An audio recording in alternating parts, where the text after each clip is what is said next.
Every city you burn, I'm gonna build one high.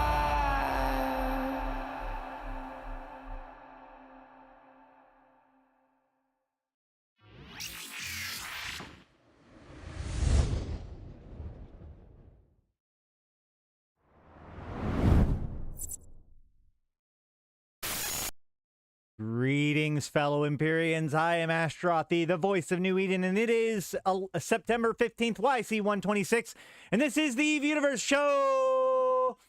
Welcome, welcome, welcome. How's it going, guys? Welcome if you're new. Settle on in, like the stream. Let me know how you doing.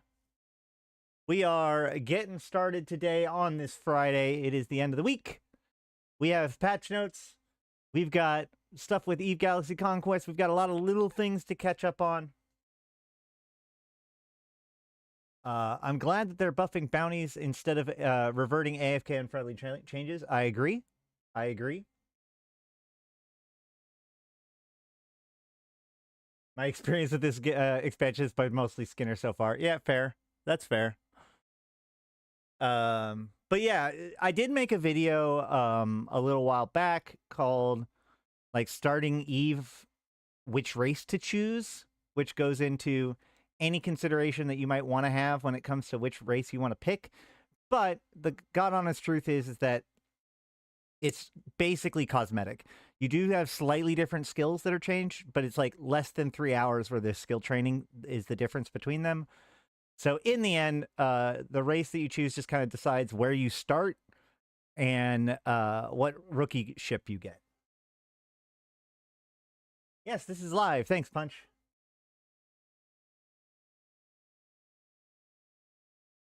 Yeah, the Amar are actually the only race in the game that use all 3 primary weapon systems. So they have missiles, they have turrets, and they have drones, depending on which Amarian ship it is. All right. Galente are the best. Well, you know.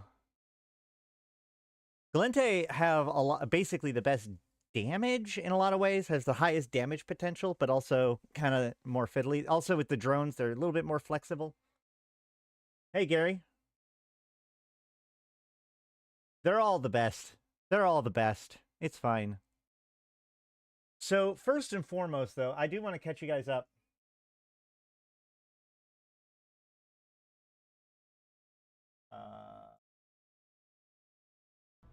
This is my one of my 2 mercenary dens. It's been up since Tuesday. You can watch the last video where we put these things up. We put 2 of them up in this house, in this system. They are still here. However, unfortunately, they are now reinforced. So they've been reinforced. There's 4 hours left on this reinforcement. The other one also is reinforced. When I first was here, there was like nobody, maybe 1 person in local. And now there's been 10 people in local nonstop for the last 2 hours, or for the last 2 days. So I don't know if something changed. I don't know if it was the ratting changes, or maybe Pandemic Horde decided to rotate out their active system or whatever. But now all of a sudden there's a bunch of Ishtars in here. And they've refed my ships. What is ratting? So in a lot of other MMOs, you might call them mobs, you know, which stands for mobiles, like bad guys. In Eve, we call NPCs rats because it stands for pirate. And so ratting is when you go out and just with the intent to just kill NPCs. Now, this is like, obviously when you do missions, you kill a bunch of NPCs, but we call that mission running. Ratting is called ratting because there are just like, especially in nullsec, like here, in this system, we can see, look at all these different sites that are in this system. These are all sites filled with rats. So people go to these sites and just kill them all day. That's known as ratting. It's one of the major income sources for nullsec. And it recently had some changes. It got nerfed by Revenant and then just got buffed again today. The Cenotaph is a hurricane, tornado, ferox, and rupture combined into one vessel. Yeah, and the Tholos is very much a jackdaw and probably something else, but mostly a jackdaw. They probably saw it on D-Scan. Well, yeah, but it took them there was like 2 full days where they didn't find it at all. So if I look up encrypted infomorphs, I've gotten a grand total of 5, 6, 7, basically 8,000 infomorphs, including the ones in my cargo bay. Spitbull. What'd I say? Whatever I said, it was wrong. The answer is a spitbull.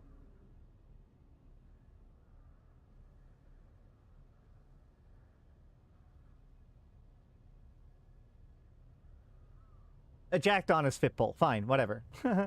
No, so I was getting these infomorphs at about 100 per hour. And it was pretty good. It worked out pretty all right. I just log in every few hours and check on them. Try not to tip people off that I was doing anything. Now, the one problem, though, that I run into is you can see the M3 of these infomorphs, right? So 2,000 infomorphs is 200 M3.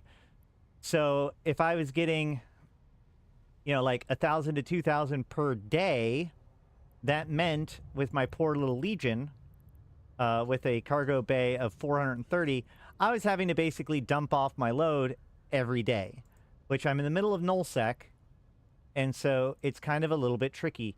There are 2 methods, proven methods to kind of go about it. Well, there are multiple methods, but so the number one would be I could always use a home Pochvan filament to get home, go to high sec, and just turn in. But the problem is that I want to be able to get back here, right? So if I just use filaments, I'm never going to be able to get back here again consistently, more likely than not. So what I ended up doing is I would open up my map with the F10 key, and I'd look and see, okay, you see how this big chain of systems are almost always empty? Here is 6 jumps of systems that are all empty, with this other one off to the side.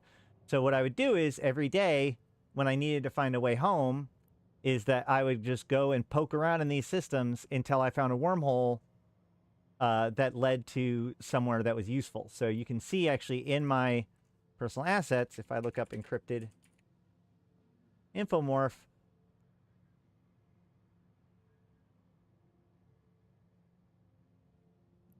you can see I stashed them wherever I ended up going. So at one point I got to Berta. At one point I ended up in Halabai.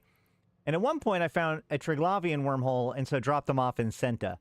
So now I'm going to have to collect them all together and put them back and get them to Zarzak if I want to do anything with them. However, there is another alternative that I do kind of want to show off with what I have, which is if I can find a structure in this system.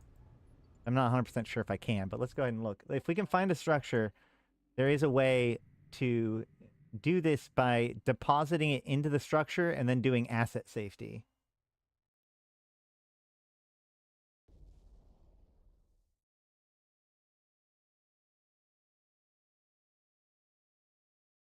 They took the back end of a Thrasher, wielded a Corax to the front, and then attached a bit of Breacher and Slasher to it. I get what you're saying. The problem is that, okay, so this is the Tholos, and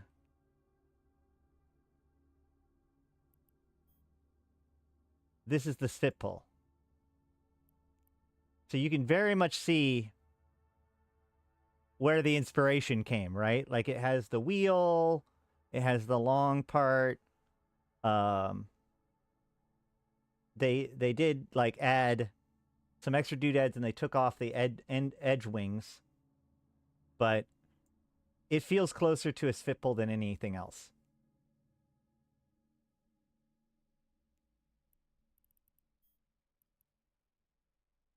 Yeah, so I agree. If you look at the ending and the way that the doodads kind of hang off of it, it feels like a Jackdaw and a Spitbull together was the inspiration.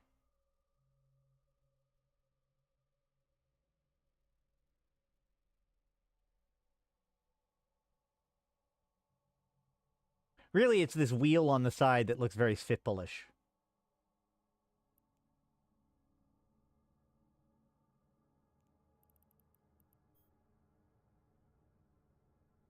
I mean, the Corax, the only thing you really got there is the missile pods on the side, on the top. The end bit, actually, yeah, it looks, yeah, okay.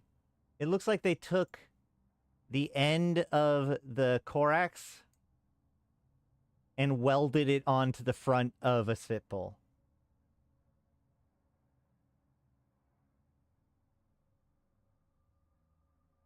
It definitely looks like a kit bash of multiple ships. The engines are also from the Thrasher. Oh, yeah. Hold on. You're right.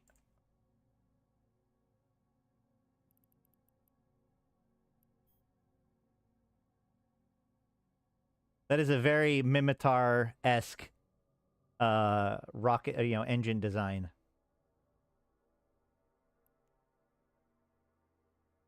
Actually, let's look at the Thrasher fleet issue.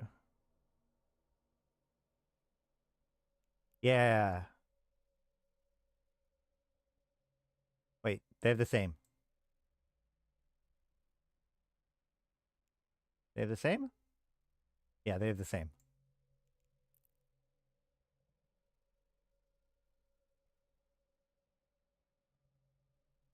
I do like the kit bashed look of it. The wheel bit is on the cenotaph, too.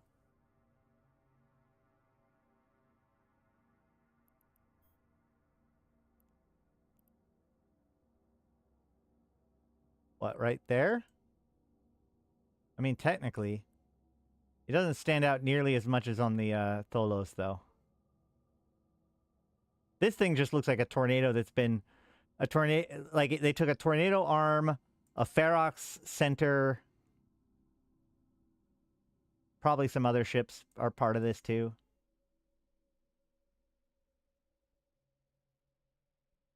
Yeah, you can see the core of the cenotaph.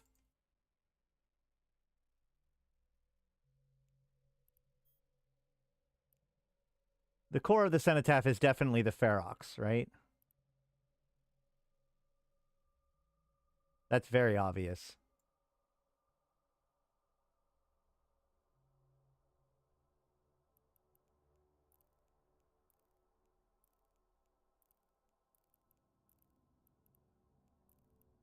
Somebody did ask on my New Eden News post, who is the Deathless? I have plenty of videos about that.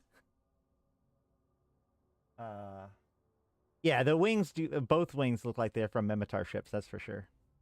So we can't find. Are there no structures in here? Unfortunate.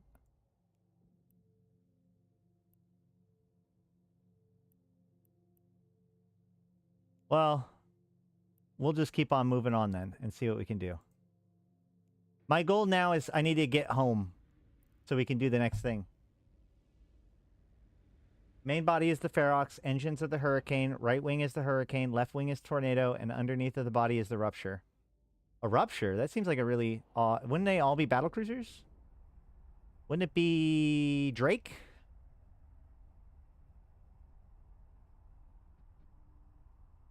Or Tornado? Oh, yeah, they already got Tornado. Hurricane. All right.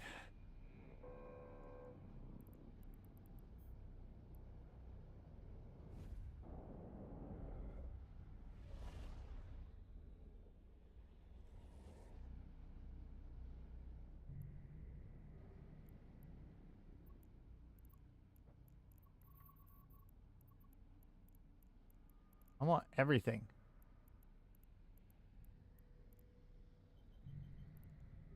Why is there still something filtered out? Brr.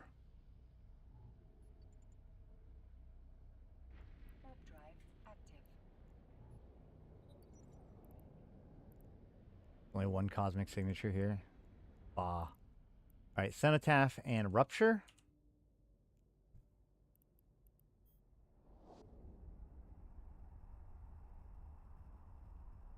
I guess I see what you're saying. That one little bit right there. Yeah, they did. They did take a rupture bottom and just slap it down at the bottom there. That's pretty funny.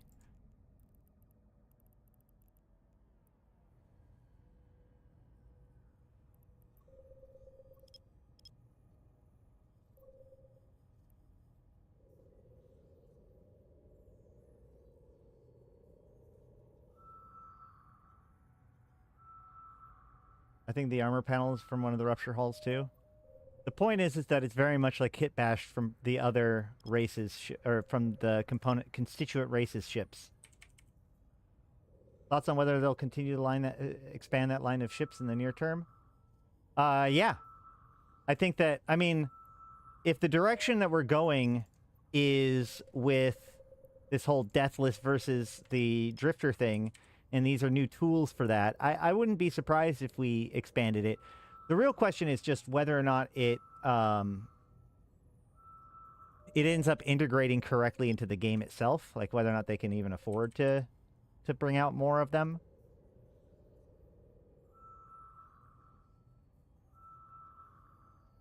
Normally you could do the wormhole adventure to find your way home and back. That's what I've been doing, yeah.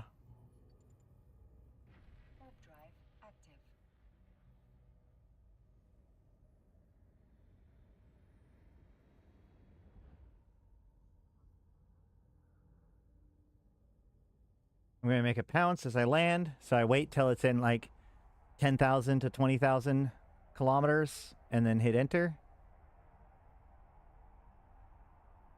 Right there. Now I can look at the wormhole. It leads to unknown parts of space. That's promising. I like unknown parts of space, because unknown parts of space means it's a C1 through C3. We're more likely to have other K-space statics. Also, here's the thing. This wormhole, you can't really see it right now, but this wormhole is an R943, which means it's going from this direction into Anoikis, wormhole space, which means on the other side it's a K162, which means this is not this wormhole static. So it's worth looking into what this wormhole statics is, because this might be my route home. Okay? So let's go ahead and warp to my pounce. Warp drive active.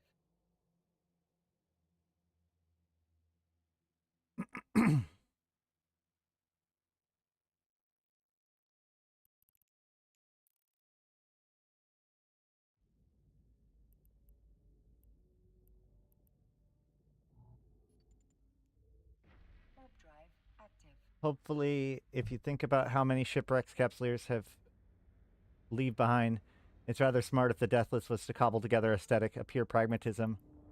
Yeah. Well, that's the thing, is that they're basically like hacking together a bunch of, you know, Thucker and Caldari tech. So I jump in. Immediately what I do is I'm going to bookmark the wormhole and then look up the JSIG. I bookmark the wormhole. I call it out. That's just what I call those things. And I Google the JSIG. J125727. It has two wormholes. It's a C2. Perfect. One is to a W class, a C2, and the other goes to low sec.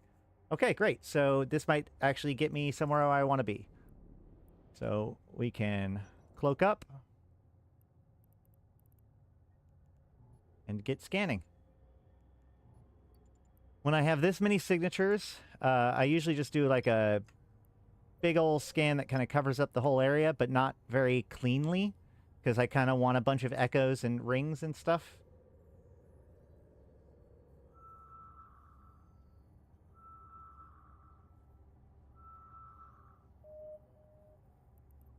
Now I can take where they are all kind of clustered, and I can bump it down a notch, see what I get. Right now I'm not committed to any given signature. I'm just trying to see what kind of cool stuff shows up.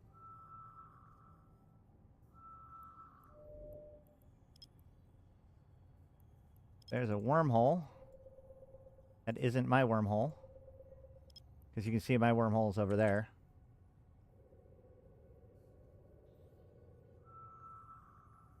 I know Mordu talked about how his dreadnought was salvaged from a Capsuleer fight.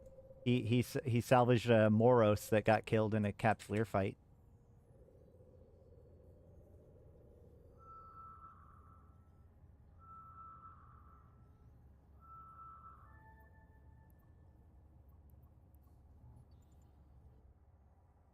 Warp drive active.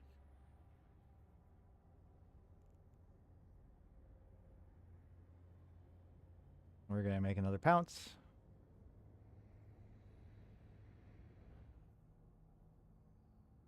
Have I checked Thera connections? I did not check Thera connections for this.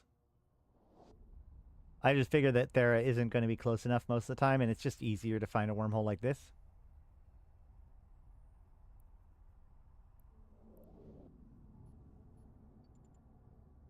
Unknown parts of space, so there's the unknown one. Let's go ahead and... I like to scan... Like, I made my bookmark, right? For the wormhole. So just to get it out of the way, I'm going to scan it real tight. Oh, shit. I missed it. Don't miss it.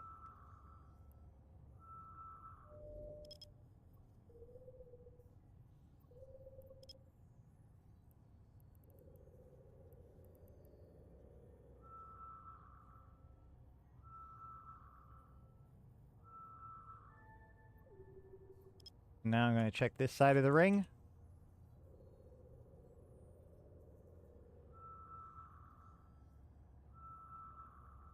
Yeah. That didn't do anything, so I'm going to check the other side of the ring. Just because I didn't pay attention to which side was the correct side for the ring.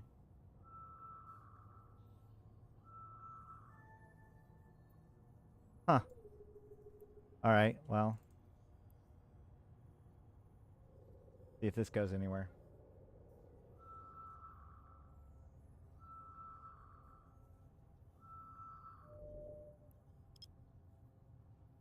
I don't need a data site right now.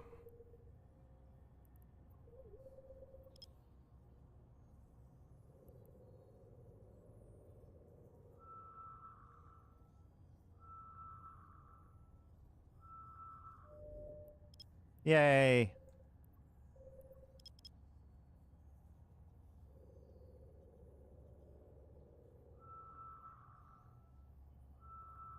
So, we do have some patch notes to go over. Drive active. Let's see what our low sec is, and then we'll dig into the patch notes probably. Not that there's much. Don't get too...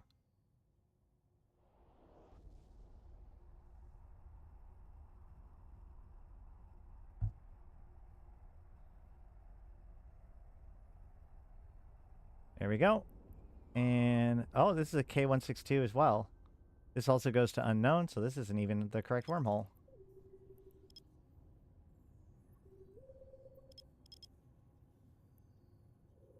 They're involved with the trig stuff?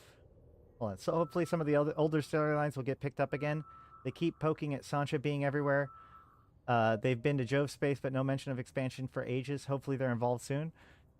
It is... That was concerning. Oh, you guys might not be able to see that because my overview is being covered up by the chat at the moment, which I should probably fix, but an Astero just popped up on grid.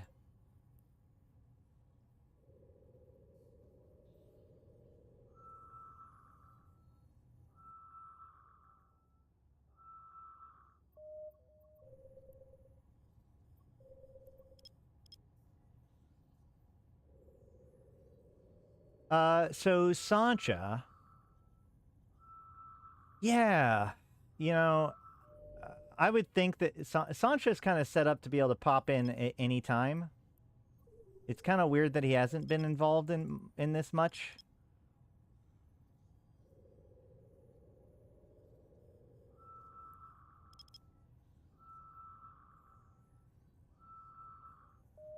It's also curious if the Deathless is going to reach out to any of the other pirate groups, like the Serpentis.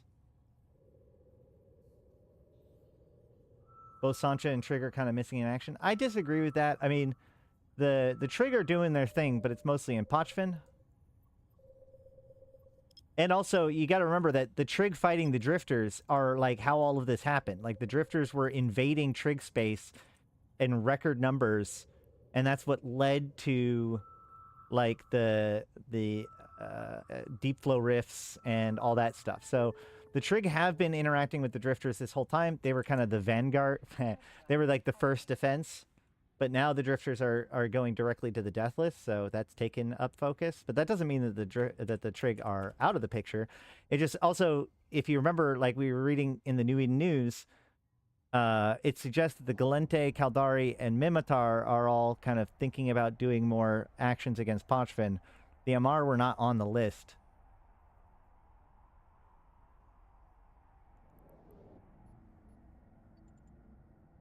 Low security space. Here is the low sec one.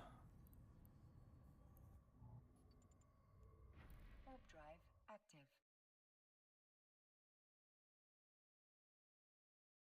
But Sancha is conspicuously absent, given the fact that we know that he's supposed to be involved with a lot of this stuff. Or at least not even Sancha, but like Sancha's secondary group with Cornelius Sedek. Warp drive active.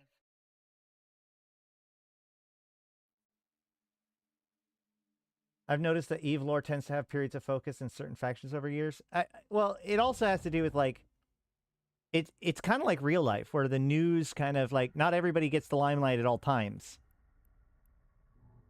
There's background stuff. There's a lot of times where things are fade into the background, but it's actually pretty rare that something in the news breaks out into like full public awareness.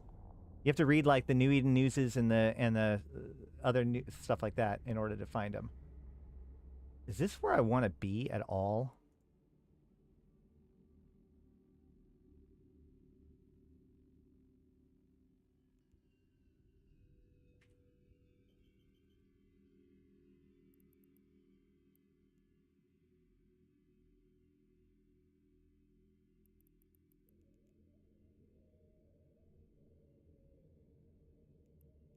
This is like so far away from anything that matters to me.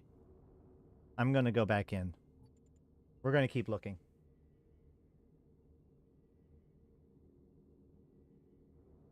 Yeah, it matters who's got the limelight at the moment, who's managed to grab the narrative.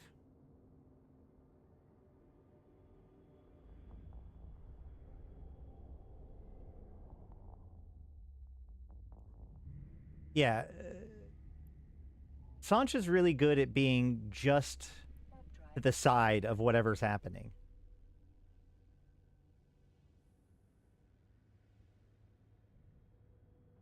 Oh yeah, I normally use filaments to get around too. That's how I got to what I now have been calling Joke, the system of Joke. JTAC OKB3, I think it was. That's the system I've been infecting. I'm mostly just showing you guys this technique because this is what I've been doing the last couple of days in order to squirrel stuff away at home.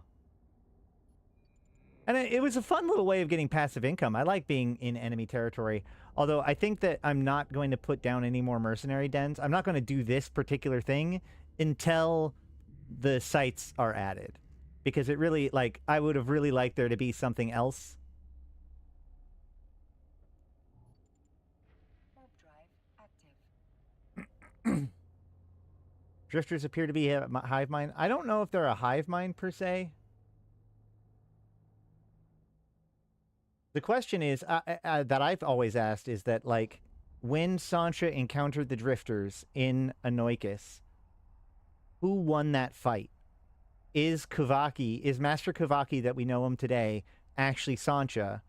Did he, like, what happened? Because obviously Sancha was in some of the shattered wormholes.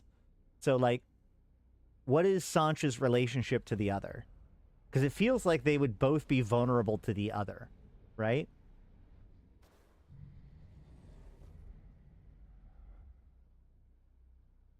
Wish they make Merc Dens not show up on D-Scan.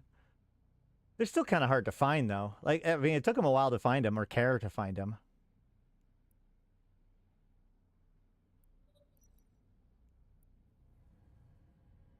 Being able to exchange the infomorphs for new skill books, BPCs, and Skinner materials isn't worth it. A good alternative for the add of them, even if you need a bigger quantity for the exchange. No, yeah, it's good. The problem is that the rate of infomorph acquisition is really low right now as well, right? So like after 3 days, I had 5,000 infomorphs, which is like a third of the Tholos. So 3 days of camping in low-sec for less than a third of a battleship BPC. That's what I'm saying. Like, I wish once we have the new sites that can increase anarchy or development and increase the rate in which you do it, I feel like this is the trickle, right? So, and it's fine. It's good. I like it. But I don't know if I'm necessarily going to commit too much energy to it until there's, like, the next step. A Sancha POV book would be so interesting. That would be a story for them to tell. That is a story that we never actually, like, we've heard of, but we don't actually have the real story of, which is the story of Kuvaki creating his community and the Empire's raising up against them, like in the YC130, or sorry, YC30 or whatever.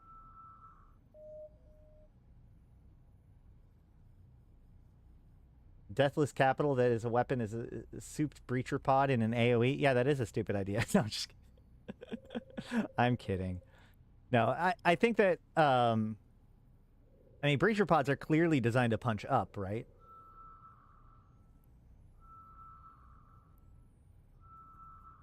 I'm hearing we need more books from an in-universe character's perspective. I very much agree with that.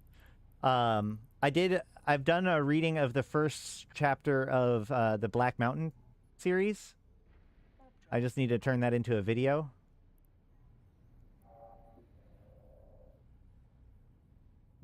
So they have the Black Mountain Saga, they have Theodicy, Templar, or Empyrean Age, and Templar 1. I do wish that they went back to making novels, but the problem is that a lot of lore people really didn't like... a lot of players that were into the lore did not like Tony G's work for one reason or another. Mostly because, well, I don't know exactly.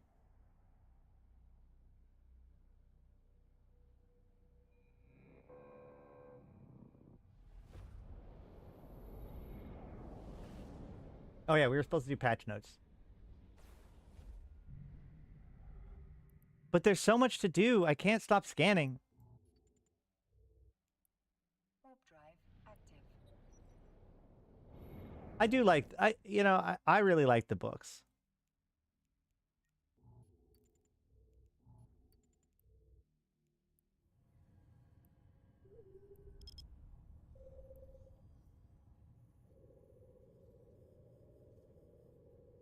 Interesting gameplay. I don't know if that's sarcastic or not. What education do you pick in character creation? That doesn't matter. That literally only determines which academy you start at. It matters so little, it's hard to even give you a good answer for it. I think it might affect a little bit of the skills, but, like, seriously, don't even worry about it. Hey, a relic site.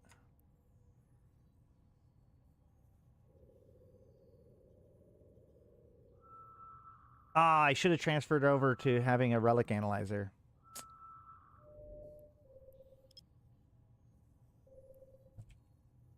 What's up, Ikewazu-chan? There are just some parts I don't consider canon from a capsular point of view, as it clashes with some of the previous established lore aspects. I don't know what you mean by that. Can you give me an example? Zegma? Well, I have the stuff in my cargo hold. I just use the mercenary dens to refit when I need to. And I forgot to refit before I left. Combat site, combat site. All right, well, let's... Wrong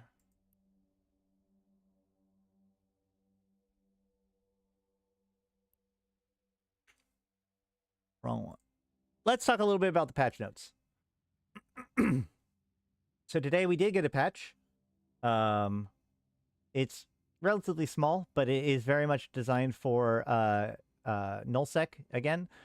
So Revenant DLI rewards for day 10 and day 14 have been swapped, so players don't have to log in for all 14 days to get the biggest reward.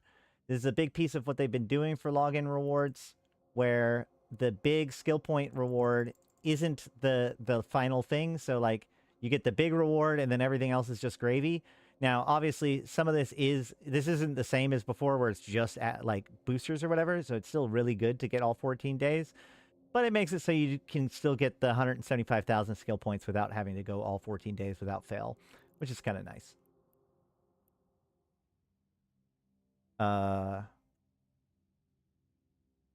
With the renovation to nullsec anomalies and bug fixes to NPC dreadnoughts released in Revenant, we did not intend to significantly impact nullsec income with the changes to NPCs warping in instead of spawning in place.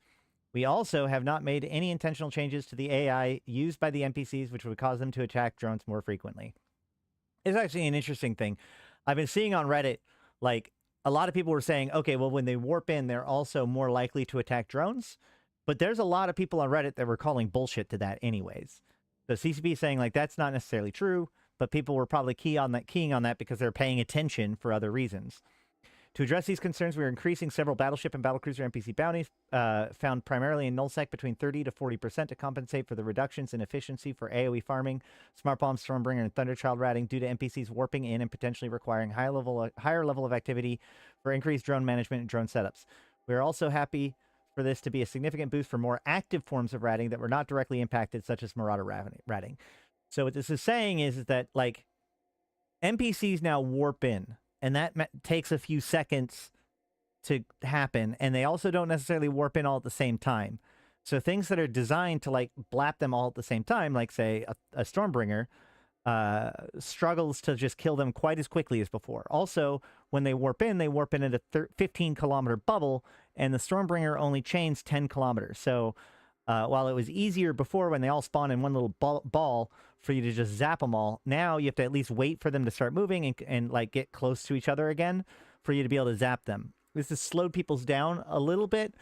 And so I said the other day that, like, with everything that's happened to ratting, I think maybe it's time for them to just buff it a little bit to make it to compensate for it rather than fixing what they did. And it looks like that's exactly what they decided to do. So we can see that hubs have 28% increase, rallies 28, patrols 30, havens 31, Forsaken hubs 34, horde 34, sanctums 35%, Forsaken sanctums and teeming horde 36%. So the bigger ones have a bigger percentage chance because, of course, more battleships are in those.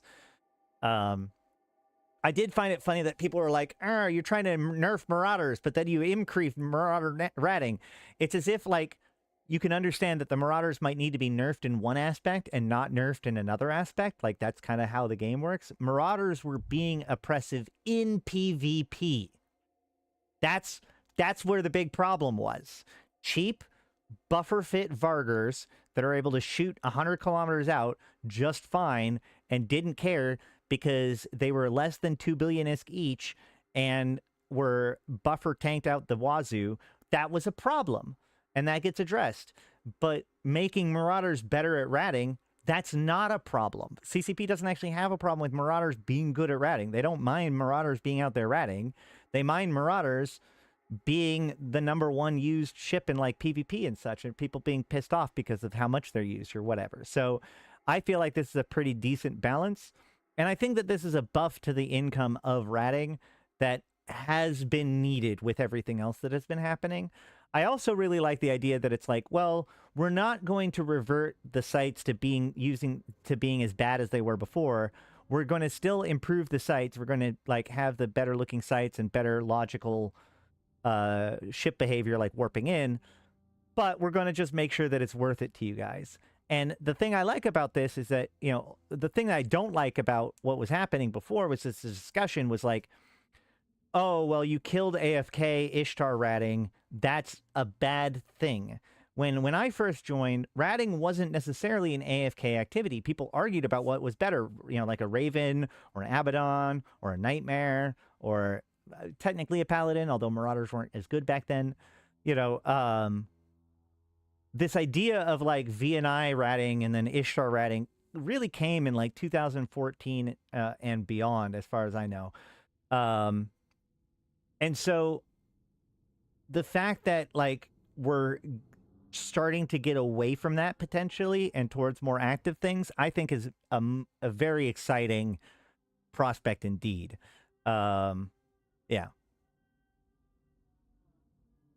Also, increase the radius of the Zarzak Raichuru item traders to be the same as the regular Raichuru, so the players don't have to be so close to it. And increase the minimum interaction range needed to trade items from 2.5 to 10 kilometers. This does a few things.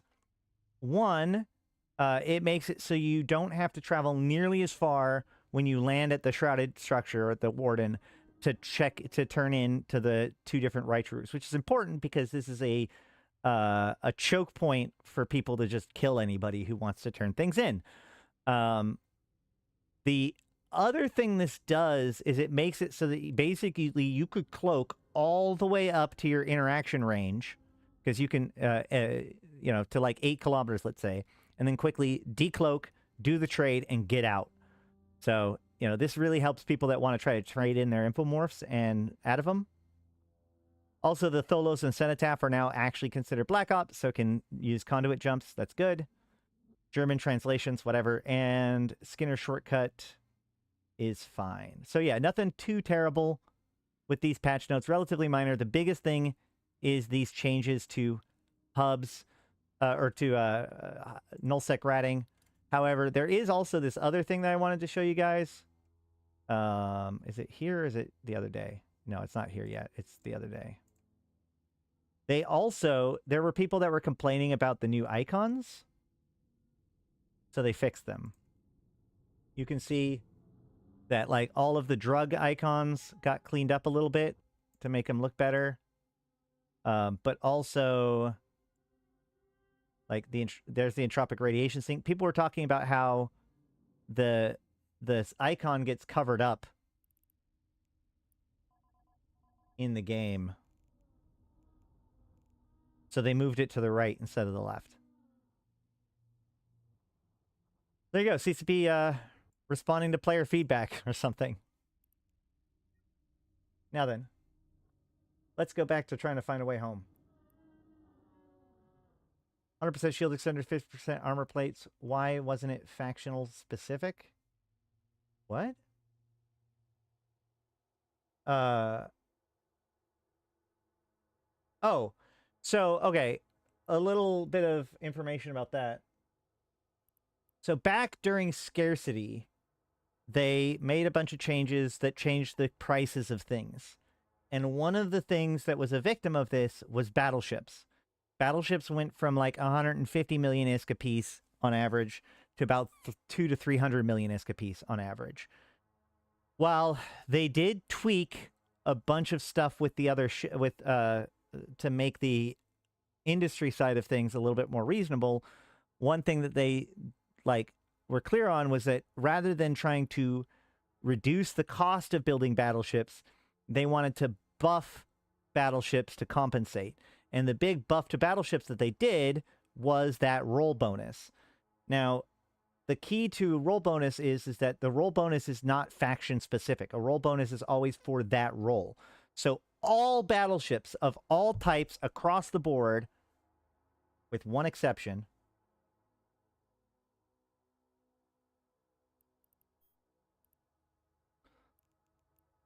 all battleships across the board with one exceptions got bonus to shield extenders, armor plates, and hull bulkheads.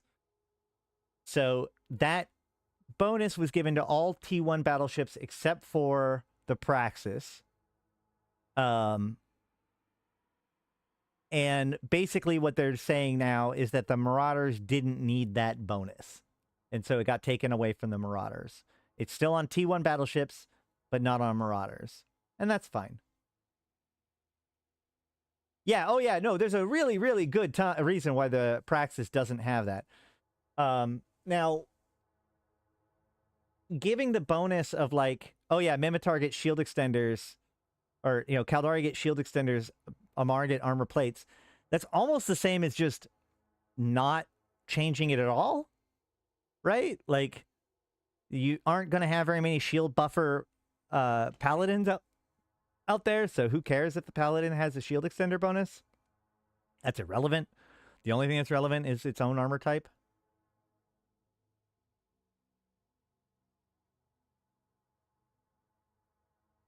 Did they fix the skill issue with the new info screen? What is the skill issue with the new info screen? Can't tell you. Warp drive active. Well, Mimitar has mixed reps and Galente has higher armor rep. Yeah, that's true. But that's why, like, you see those differences in the bonuses themselves. You already see those bonuses. Yes. Galente and Mimitar are skirmish-oriented, where Caldari and Amar are fleet-oriented.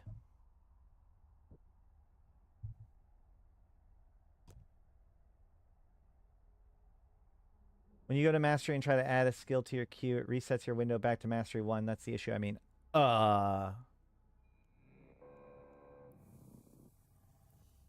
you go to Mastery. I don't know. I think that I saw something about that. I think it got fixed. Battleship prices are coming down now with the material changes. Going to take a bit for Jita to reflect, but many are able to be got for 220 million now. Well, that's nice. Oh man, I was reading a thing about how T1 ships need to be cheap again. Every time I read this, like, the big warning flag to me is, like, people complaining about T1 Cruiser and below. Because I'll give you a spoiler. T1 Cruiser and below got cheaper and easier to build with the industry changes and scarcity. So anybody who's talking about cheaper or easier to build destroyers, cruisers, or frigates are probably full of shit. Now, battleships definitely are harder.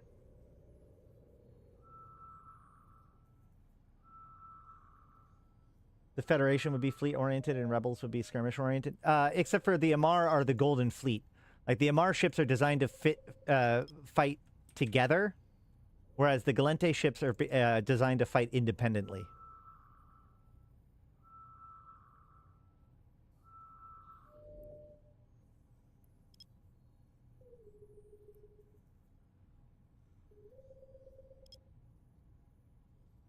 Because Galente rely on drones for power magnification. Shocked to see a Navy Dami is cheaper than the EOS? Wow.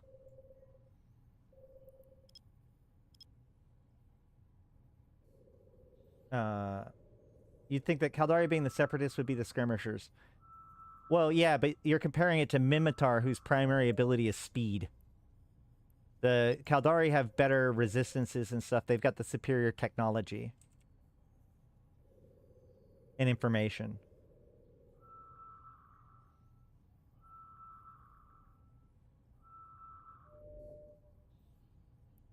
So many combat sites. Warp drive active. Speed and power of the duct tape. They fixed the mastery bug. Great. In addition to patch notes, they also patched up Eve Galaxy Conquest today, where they apparently fixed a whole bunch of character skills. I'm not even sure, like, what that does per se yet when it comes to the power level of things. I did notice that one of my fleets was able to beat some fights that I didn't expect them to, based on their power yesterday. Also, that was 200 years ago. They probably changed doctrine since then. A little bit.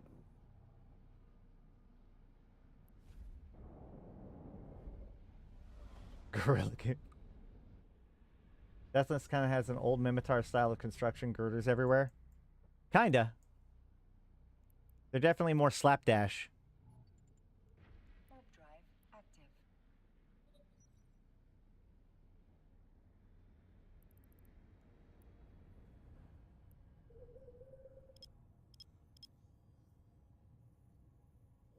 active. The one that joined the Deathless because they got dropped off by...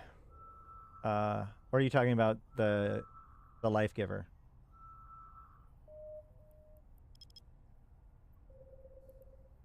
Wasn't it Fraternity that returned the oh god. I can never remember whose caravan it was.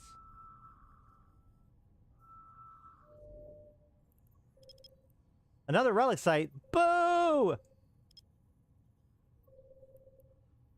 I'm about to go back and try to refit.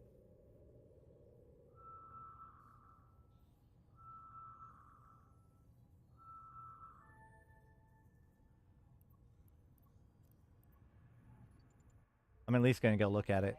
Active.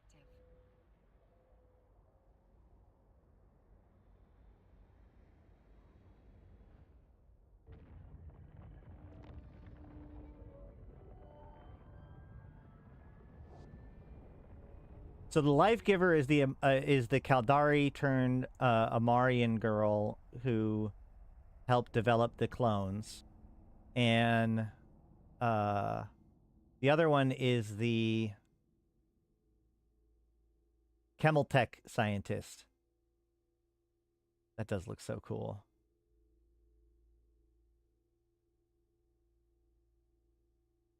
That's Skyrios on my desk. This one. I've also got a Megathron right here. Whee!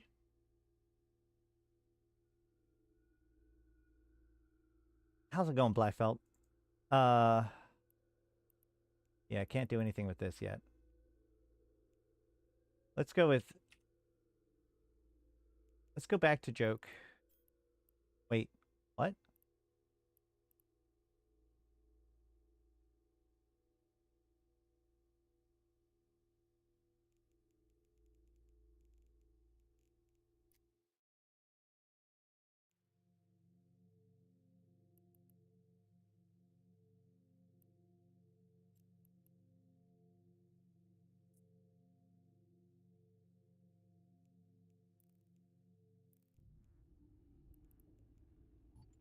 Let's go back to joke and see if we can refit. Drive active.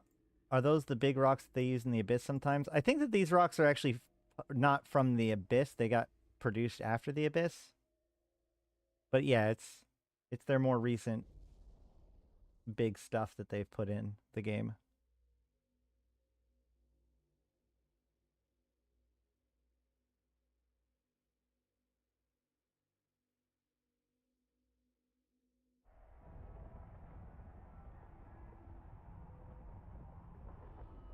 Lots of assets from the Drifter Hive and Pochvin? Wait, what?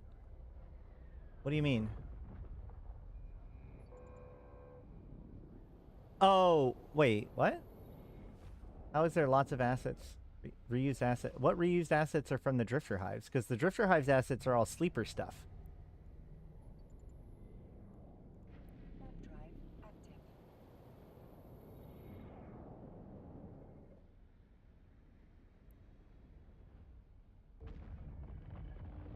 Oh, yeah. Drone hives. Well, yeah, because there's a bunch of rogue drones in Pochvin.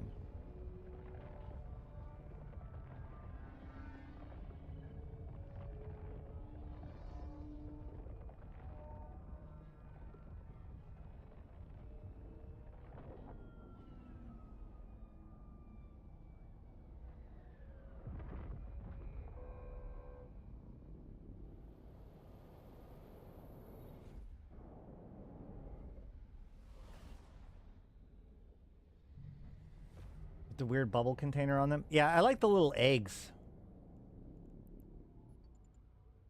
Warp drive active. The rogue drones are everywhere. I have conspiracy theory about why that is, too.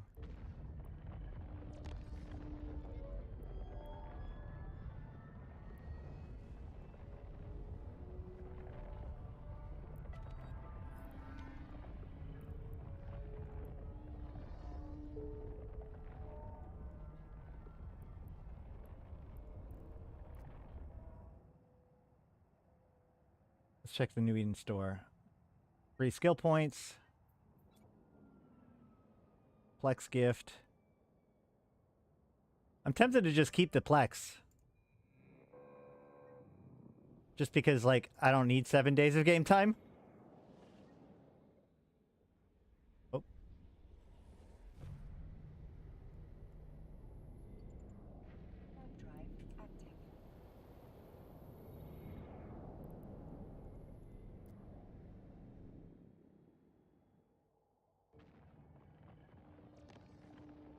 I mean, it's basically a free 60 million ISK right now, right?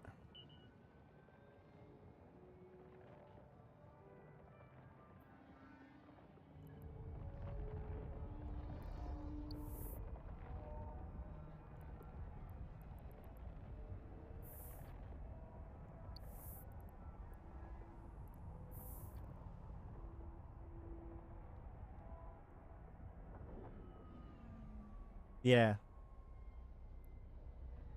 And with Skinner improvements, it's only going to like get worse probably. Empyreans are making a lot of progress. Is there a video on the conspiracy theory? There should be. Let me go see if I can find it real quick.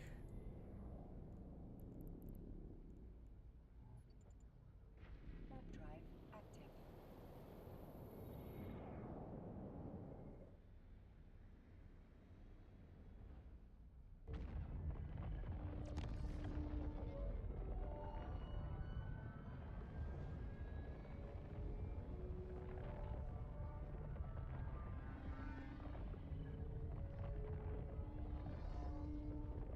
What is going on with my thing?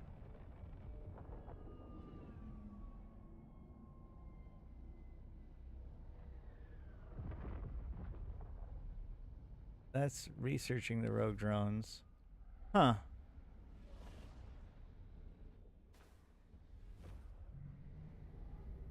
Maybe it's something I should revisit.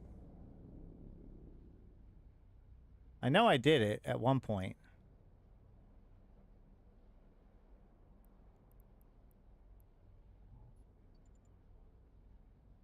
The short of it is that I think that the rogue drones are the ones that first found their way into Pochvin.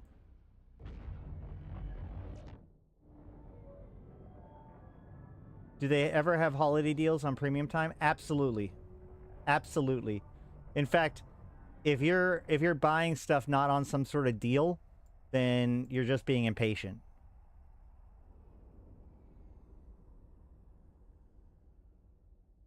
Yeah, it's the idea that the so basically I think that the rogue drones learned about Isogen 5 from their exposure to it and used it to learn how to do quantum tunneling, which is how the rogue drones managed to get everywhere. But in the process of doing that, they managed to find a pocket of abyssal dead space, Svarog's pocket, and started raiding it for resources, which is what led Svarog to freak out against them. And then Velez was like, hey, wait a minute, maybe they can figure out us a way home. And so I think that the rogue drones created the filaments that we use. And the rogue drones that were designed to burrow through space-time were known as needles. That's why we see the needles in the Abyss, which is why when the Outer Ring Laboratories or was doing research on rogue drones, they developed the Needlejack filament, which was their, our ability to teleport around. That's the short of the conspiracy. All right. Drive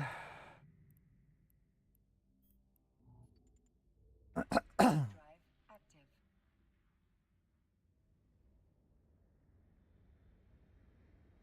Yeah, there's almost always either a deal to make it so you can get game time along with like a multi-character training, or you get extra skins or stuff. Like even right now,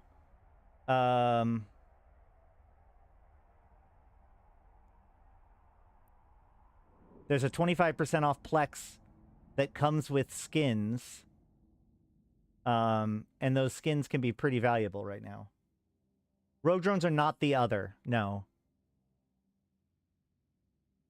The other is an artificial sapient consciousness that was that rose up in the construct, the sleeper construct, and was never actually made by anybody. Theoretically, it's just a quirk of the construct, or we don't actually know where it came from. It's a completely alien artificial intelligence. Rogue drones, as we know them, were actually a project by the Galente to make a stronger AI, and they ended up making it too strong. It rebelled, broke free, and escaped out into the drone lands. And the Galente tried to cover it up. That being said, there's a lot of evidence that the other has communicated with the rogue drones and might be helping them or influencing certain swarms. Okay. Now are we going to do the risky thing? Should we do the risky thing? Am I going to risk my Legion? Let's risk my Legion. The game is amazing.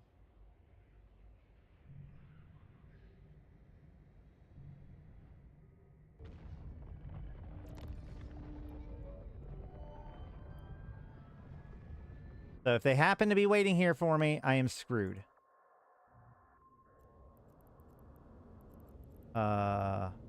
No!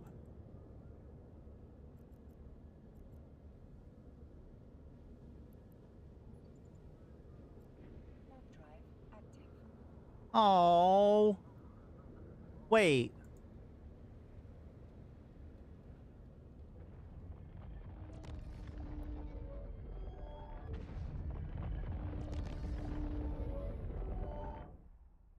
Oh. Did they change that? Was that not in the patch notes? Did they fix that? Oh, while it's reinforced. That might be it. That might be it. Golly. All right, well. Ugh. That's unfortunate.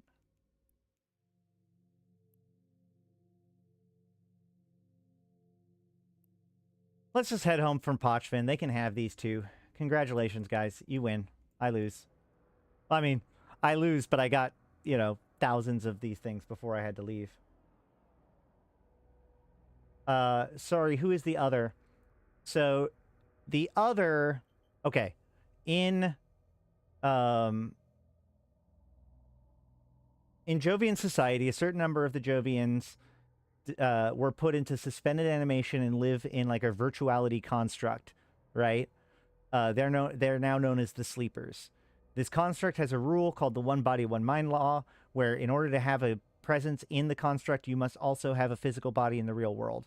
However, once the sleepers ran away from the rest of the Jove at the end of the Second Jovian Empire and escaped to Enoikis and settled down there, at some point a flaw arose within the construct where a being that has never existed, that didn't have a body, emerged that was known as the Other. And multiple of these flaws appeared until eventually the Other took over the construct, enslaved the sleepers, and has been trying to break free ever since. So the short of it is that the Other is like Agent Smith if Agent Smith won the Matrix and is now escaping. And that's kind of what the Other, or that's what the Drifters are, is like the embodiment of the Other. I thought you were getting caught by the scream. Well, you know. So how does this work with it?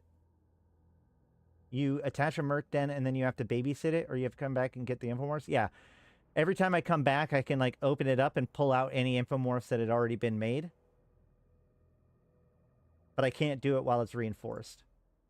But there's also only 4 hours or 3 hours until it's open again. But I think I'm just going to give it to them. Is Air a faction? Air is a conglomerate. I would call it a minor faction right now.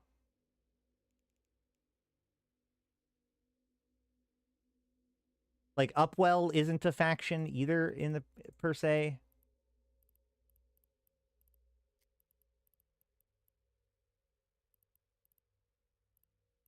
I don't even think they have. Yeah, they don't even have like a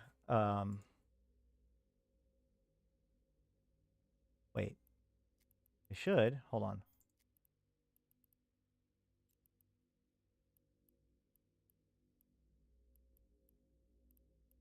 Air Laboratories. Owned by Air.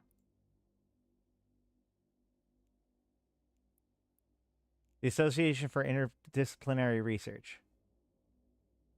Air was founded by an ex-SOE and a Kaldari person. Elda Balasharan, I think, is the Sisters of Eve person. So they definitely have very strong associations with Sisters of Eve.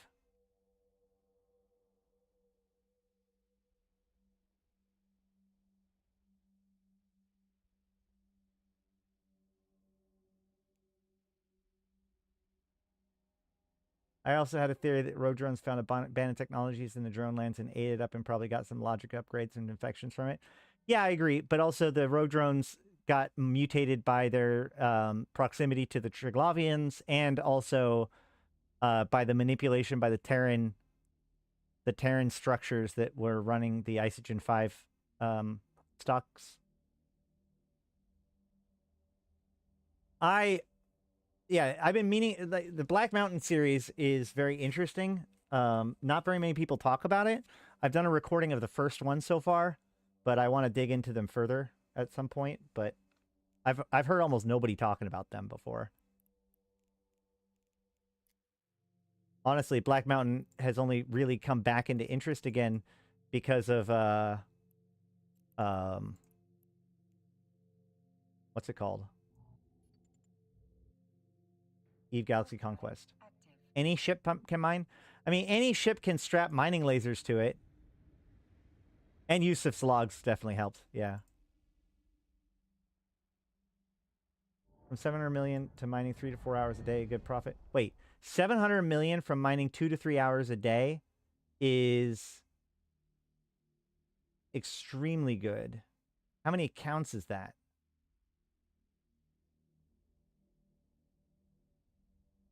Mining is generally speaking one of the lowest ISK per hour activities because it's also kind of one of the least interactive.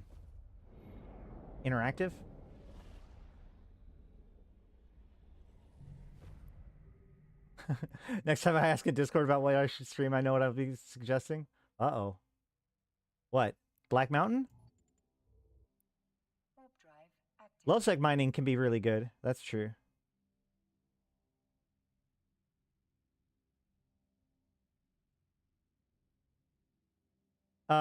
We have all of the logs from Yosef Okada. You can either keep them for yourself. Yeah, Black Mountain. You can either keep the logs for yourself or sell them to the SOCT. Yeah. Well, I've been doing the recordings of them so that way I can edit them down so that way you don't have to hear me go or figure out how to pronounce something in particular or whatever. Here, I can put it on for you guys if you want, if we want a preview of it.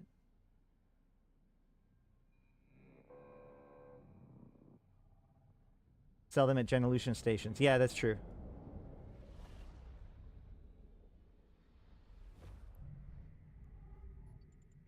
Warp drive active. Wait, hold on. Wasn't there wormholes somewhere around here? I don't know. Maybe not this one. Maybe I already missed it. Who knows? Drive active. Yeah, you either can just collect them or you can sell them to Genolution.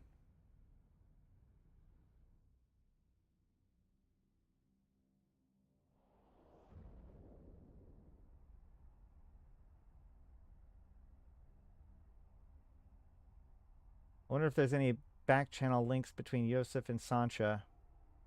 I don't know. So the problem is that Yosef, everything Yosef did was several years after the events of Black Mountain. I tried to tie Yosef to Black Mountain, but it doesn't feel like it works quite right. Unless somebody has an angle that I haven't figured out yet. I've got nearly maxed out mining skills and reprocessing skills and optimized barge fit, and I run the numbers. Should be able to gather more than 40 million at Veldspar in one account. 40 million at Veldspar, yeah, I mean, that's really good. That's stupid good. As far as mining goes, yeah. Warp drive active.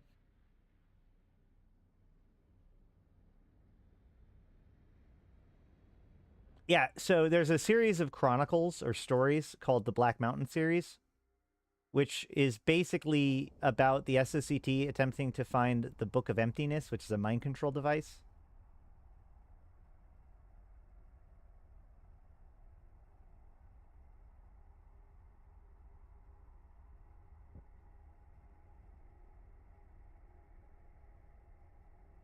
See if I can pull it up.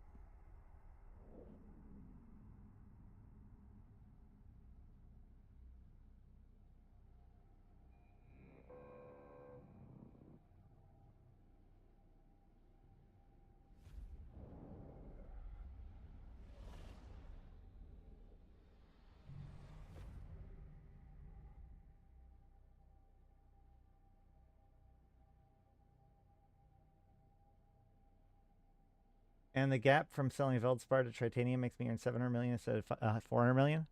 Really? It's better? That's interesting. I would have expected that compressed Veldspar would sell for more than the Tritanium, honestly.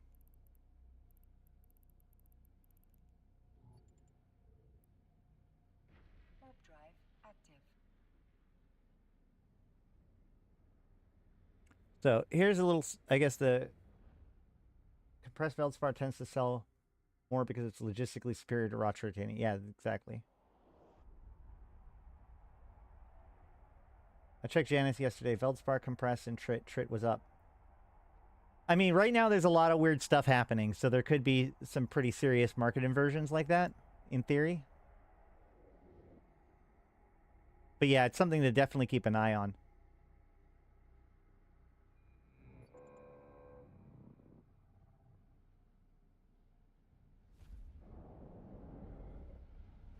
My Black Mountain video or recording is As the inspect 13 minutes long. Do we want to do it?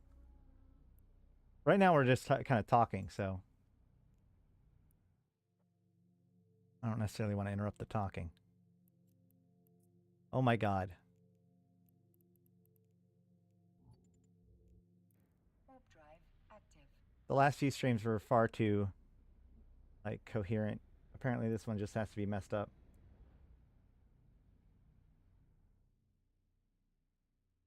Maybe they buff nullsec's access to trit so they don't need to import as much. I'm thinking that maybe there's some reason why a bunch of people are building stuff with trit in HiSec right now.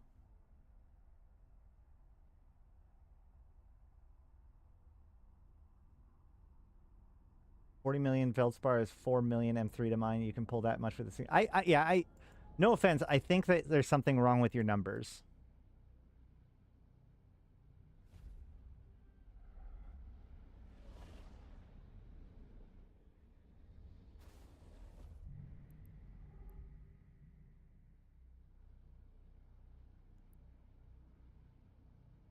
What do I think about the Plex price? I think that Plex price is market driven. I think that as they increase people's want to do things like Skinner, there's going to be an increased demand on Plex, and Plex price is going to go up. The worst take I saw online was like, oh, they should make it so that, you know, you only have to rat an hour a month, and then, or whatever, and then the rest of the time just do PvP. It's like, if you could Plex your account, if you could make 3 billion ISK in an hour ratting, Plex would not be 3 billion ISK for a month. Right? If you can make 10 billion ISK per hour in ratting, Plex won't be 10 billion ISK per month. Because it's a competition. It's a market, right? There's only so much Plex around. The more money people have, the more that Plex is going to go up. The more there are people that are trying to sell Plex for money, the more people are, the more Plex is going to go down. So we went from a phase where people bought a lot of Plex in order to sell the Plex in order to accelerate into like things like carriers and stuff like that, or roke walls right away, skill injector, whatever, which put a big pressure on people buying Plex and then selling it for ISK. But now, since we're kind of transitioning more towards people working with all different levels of power stuff, as well as more demand for Plex for other things like Skinner, means that the price of Plex goes up.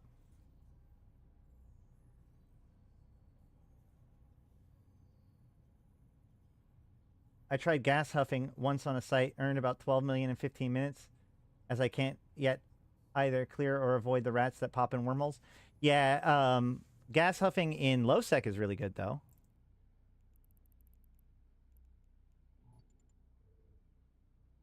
Warp drive active.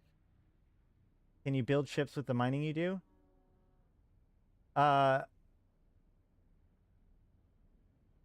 Well, so most ships will require minerals from all different bands of space. So you'll probably have to figure out a way to get some isogen and noxium from low sec or from border ore in order to be able to build ships with just what you mine. But yeah, shy of battleships. Battleships and capital ships require R4 reactables to build.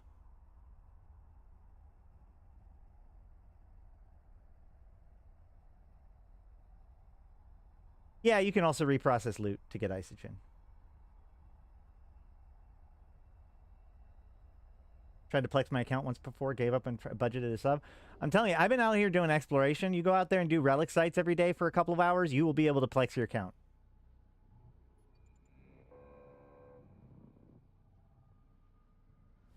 That's true. A lot of the Plex is traded on second in like internal markets, like say the Goons internal market. But yeah, Jita sets the prices because when people want to look at the price for something, they just look at what it is in Jita and then adjust accordingly.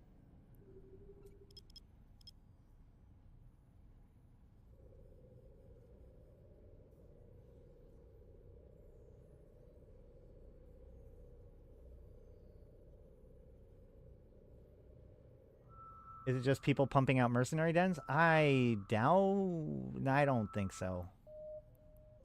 I don't think so. Could be capital parts because they changed capital parts to make it so that a lot of the capital parts can just be built with bits like normal ore or minerals. Is there a realistic way to get it down again? I think new bros will be overwhelmed by a high price like now. Well, it's kind of weird, right? Because like on the one hand, if a new bro is trying to Plex their account, like pay it for it with Plex, then yeah, it's a pretty daunting task. But on the other hand, if a new bro just wants to buy a little bit of Plex so they can have some starting ISK, it's better than ever, right? Like that's the thing about Eve is that one person's loss is another person's gain, almost by definition. Warp drive active.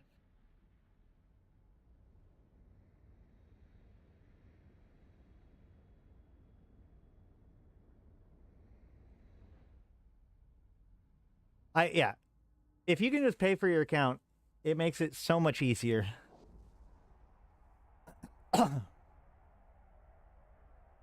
By the way, for you who are new or even just returning or whatever, if you've never used the buddy code to get 1,000,000 free skill points, I have a link down below that will send you to one of the people that help. I think I have a link down below. Somebody double check. That will send you to one of the people that helped make this stream possible. You will get a free 1,000,000 skill points and our appreciation. So make sure to do that. That is 40 days of... Oh, shoot. I messed that one up. Another nullsec hole. Boo. Let's go look at it. Warp drive active. Yeah, if you go for the right sales or stack sales up, like you get Plex for sale on cheap, and then you also get like an Omega when it's on a discount for Plex, then you can be really good.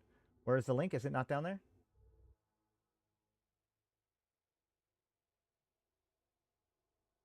Yes, it's there.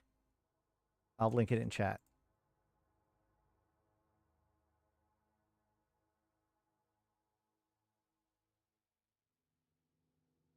That link right there.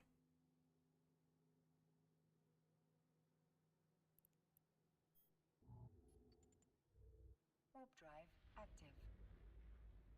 Let's see where in nullsec this leads me. Abyssal mining is easy. Get an expedition frig, hop into Pochfin, scan, descan, and pray there isn't a Pantherin system. Yeah. I mean, Pochfin mining, like if you want high risk, high reward mining as a newer player, especially, Pochfin and Lowsec are both really good. They're different. They've got their own risks in their own little ways.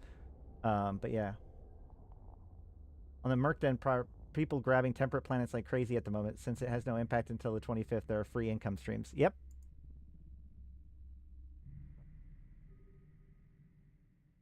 Faith of Bolus.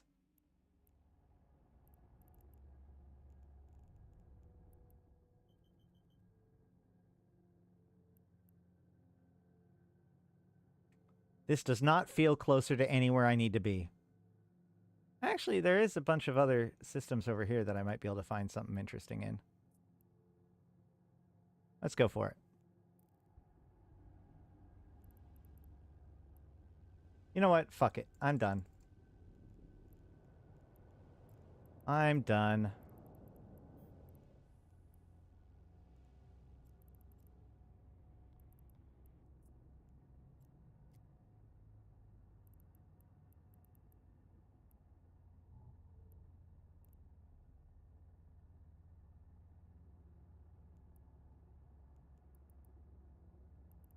Need to be more than 1,000 kilometers. All right, well, fair enough.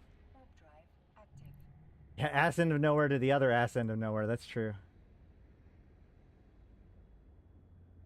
30 million Vedspar into 160 million trit equals 721 million ISK. Just checked. What? Oh. Huh. All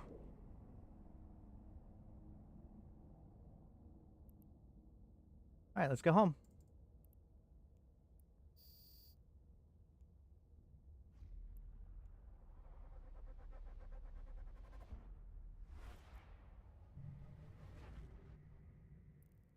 Niarja. The least useful.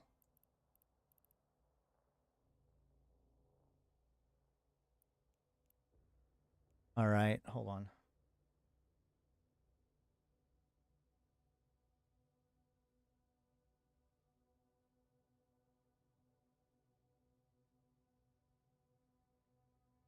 Eatingcom.space. We're going to go to Pochfin Systems. We are in the heart of Kreisfarog. The Niarja. Map legend. Hold on. We need regional map. There it is. Niarja, Havana, Tanundin, Rarvos. No, we don't want to go there. Senda could be good.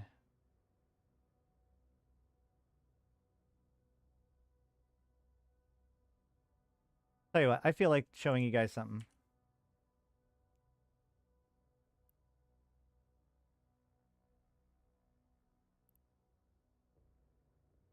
Arva, then Tanundin.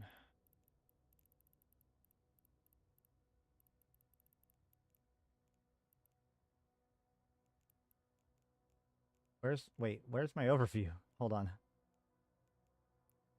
There it is. Warp drive active.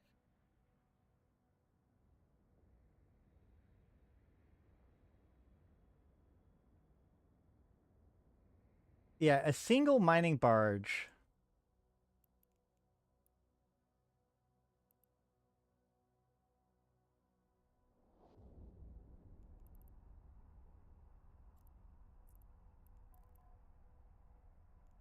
Is going to be doing 8.5 M3 per second.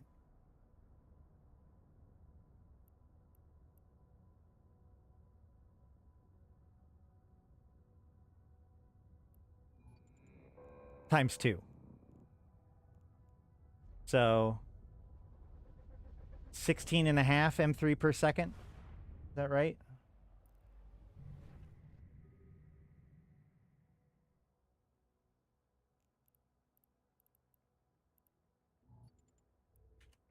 Warp drive active. I'm getting 9.4 M3 per second. Maybe you're using the correct crystals. That's probably it.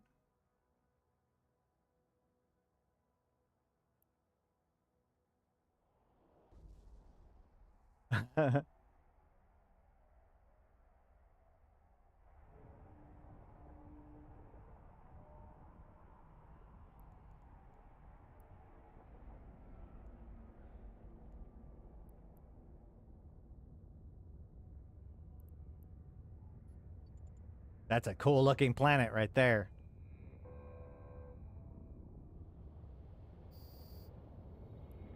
Hi, stop killing me.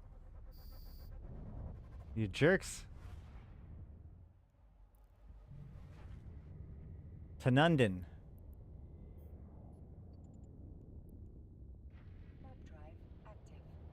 This is one of my prouder things that I gotten to take part of in Eve. A friend of mine had cancer. We thought, thankfully, he actually came through with it, but at the time, we thought that it was his last year. He actually hasn't been able to play Eve really that much since then, so whatever, but we held a giant birthday bash. Bunch of people participated. CCP even participated. They put this monument in. This is all of the capitals that got blown up during that birthday bash. It's really cool.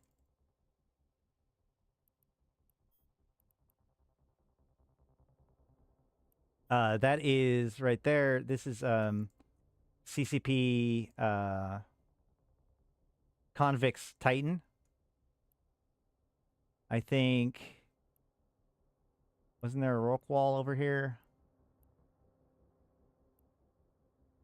There's Chappie's Phoenix, where it died. Yeah, here's the rock wall. That was Bjorn B's rock wall. Birthday bash is why you have a dread there. That's right.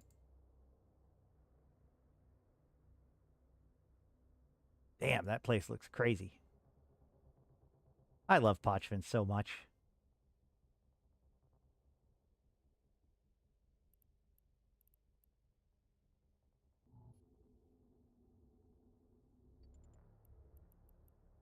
Warp drive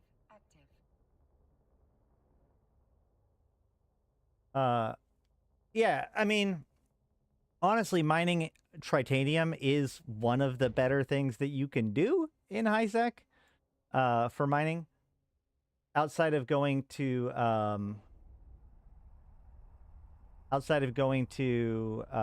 like finding the border ore sites and mining that.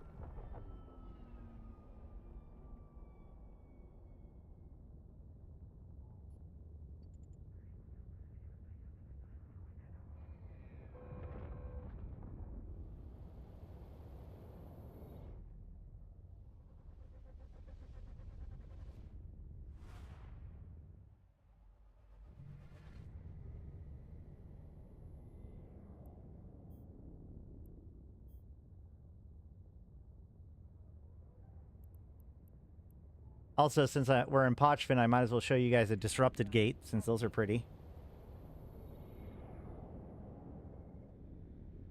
I will live in a border system and hoover up all the yttrium every time it spawns. Hell yeah! That's the way to do it, man.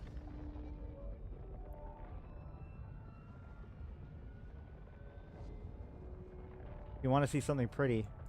You're not... I don't want to...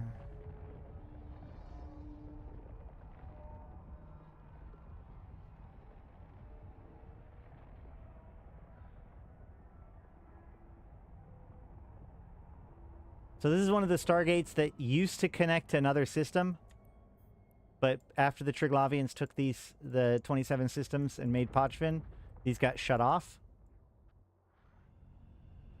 But you can still see them, and you can see exactly how messed up they are, with all that exotic matter stuffed into the wormhole of the Stargate.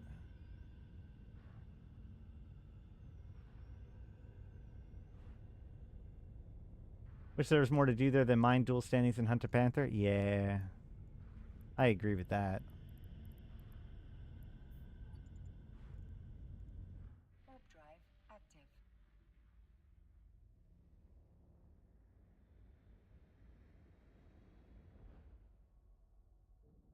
active. Though Flea told me the other day that one of the things he's going to be working on is CSM is making it so that the smaller sites are worth it more, which I think would be huge.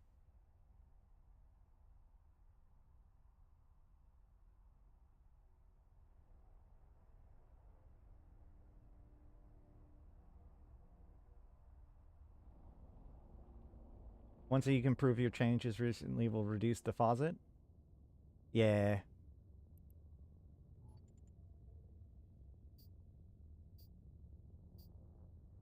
Or it doesn't even need to reduce the faucet as much as change the behavior, right? Like, theoretically speaking, if people just adapt to it, then that's fine, as long as that adaptation is really playing the game instead of cheesing it.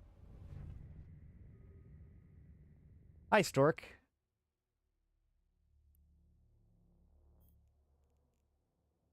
Initiative.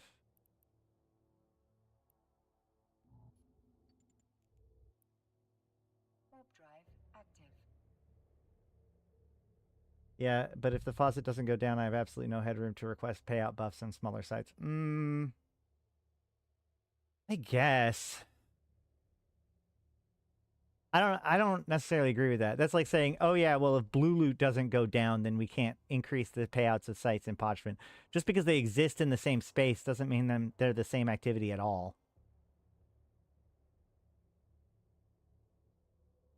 Is it still true that the biggest sites in Pochven are run by a handful of whales? Absolutely.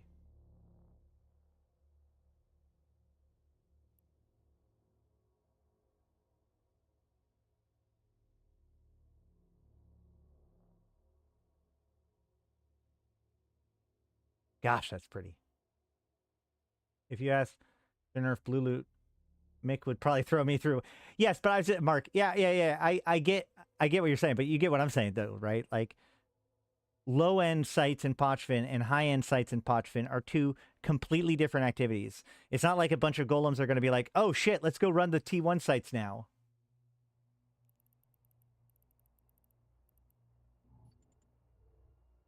Warp drive active.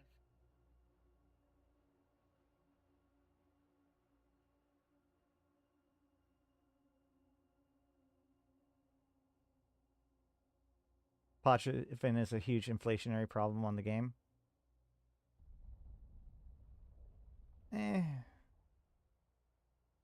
It's one part of the reason why Plex is so absurdly high right now. I don't know about that because like the wealth that's gained in Pochven is so concentrated. Would it really have that much influence on the Plex price as a whole?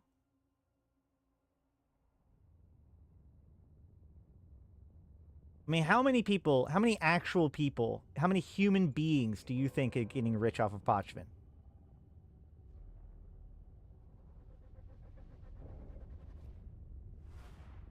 There's so many Plex. Really? Huh.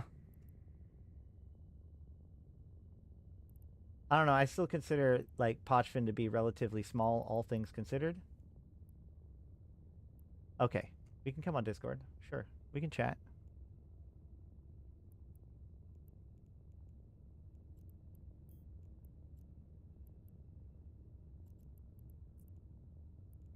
Warp drive active.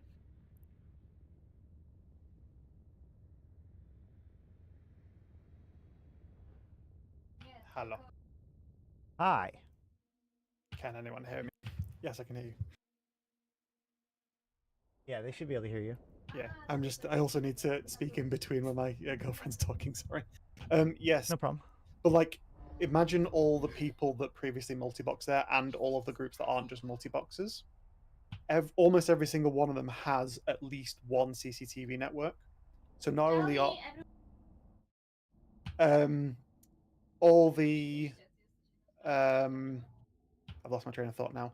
So not only are all those subs being plexed for just the normal people and the DPS ships, all the support which they have, which is usually higher in number than the DPS ships, and every CCTV network is at least 26, usually 27 additional Omega accounts. And there are a lot of them. So every month they're just absolutely hoovering up plex. And on top of that, while yes, the wealth is highly concentrated, it's not an oligarchy. It does get spread out and spread amongst people as they buy stuff. So overall, the amount of money in the system just gets higher and higher and higher. Pochven isn't the only one, obviously, but for the size that it is, the impact it has is very high. I'm not going to be able to go anywhere, am I? If that makes sense. Yeah. Yeah, I guess it does. Also, why are you docking? Come to Archie. Warp drive I just, active. because I wanted to grab my infomorphs. Uh, Wow, there's more people showing up. I'm out. Bye.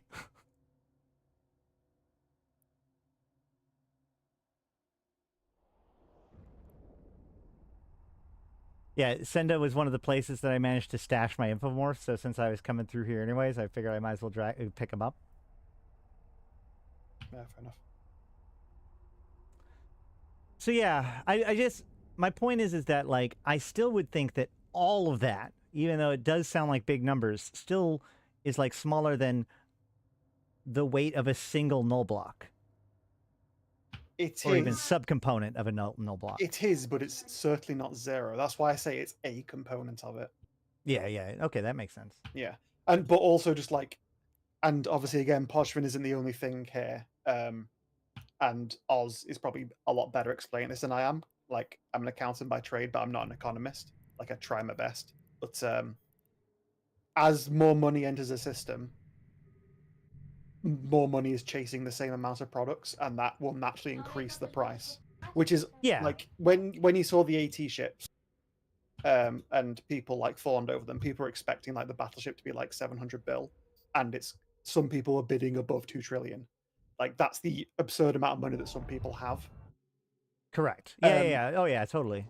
And a microcosm of that is always seen in things like Plex, things like any service that's bound from Plex will see that impact. Also, hello, Dr. See you in chat. Yeah, I mean, I see what you're saying, and it's very salient. I guess my point is just like, I hate the idea that we can't have good low-end sites because there's a bunch of golems making a shit ton of money. The golems have actually gone down. The golems went up like 300% last month, and now they are very, very not there at the moment as people work out the new meta. Well, okay, fair enough, but you know what I mean. Yeah, but it at the same time, it's. I understand what you're saying, but to go and say, "Can I have these buffs?" in a region that is already extremely lucrative, even for Yeah. small players, it's just not viable at all. It's people would just like laugh you out the room, It's and fair. for good reason. Well, yeah, no, it reminds me actually of like, I complain about drone interfaces where like, oh yeah, you can't see what E-War is on your drone, so you should change that to make drones better. But then people are like, man, drones are already too strong, man. I'm like, dude, the fact that drones like those are two different issues. Mm-hmm. But whatever, fine, I agree. I experienced that in the Podman stuff. People wanted back during when like not the meta, but the one of the most common ways of doing sites in Poshvin was the Ishtars at 400 kilometers, and absolutely everybody wanted them simply banned from Right. thingy. And I resisted that. And it's like, look, that's an arbitrary ban. I don't like that. Like, it's not a useful thing. It's better to actually balance the site. And we've dealt with that finally by having the Werpost thing. Yeah, I agree with that because like if as we're seeing right now with Ishtars and VNIs and all that stuff in ratting, it's like if you just if you target the ship, then they're just going to go to the next better one, right? Well, that's essentially what they did as well. So CCP obviously fucked up when they made the sites prettier and they added the warp-in behavior, which they're adding to all AI. They want to make it like ships just appearing out of nowhere is just a bit like Yeah. not what do you call it? Ooh, there's an observatory flashpoint in here. Well, there's certain times where that makes sense, and there's other times where it doesn't make sense. So they've done it, and they've not considered what that will do to the site itself. And ratting, aside from the escalations, is basically poverty income. Like it is barely level 4 types of income. It is the what I consider along the baseline, right? Level 4 exactly. missions, Ishtar ratting, level 3 Abyss. It's about 1 million ISK per minute, which I consider to be 60 million ISK per hour, which is like the baseline good. Now that's obviously like high end level missions.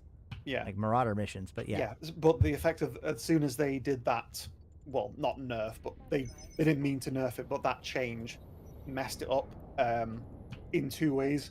One, the warp-in basically increased the time taken by, I think it was like an extra 2 minutes or something when the clear time was already. Sorry, it was an extra minute, and the clear time was already like 2 minutes or something like that. Right. And then the warp-in behavior makes them more spread out. So the smart bomb and Eden.com ratting methods are basically currently worthless. So it's very understandable to see why people are pissed off, because while I agree it's like poverty income and brain dead income, like it doesn't require input at all, there was no real need to nerf it. So at least ECP's done something quite fast about it by buffing the stuff, because most people were just going to home fronts. A lot of people were just saying, right, we're going back to, we might as well go to high sec and get the same, like better income there, which is and that's not not great. You don't want home yeah. fronts to be like so good that people that don't need home fronts are abusing it. Yeah. Yeah. Well, why not? Well, so Oh, wait, stop. they changed Stop. a Wait, lot of the hold on. reward. No, don't scan down a wormhole. Come to Archie.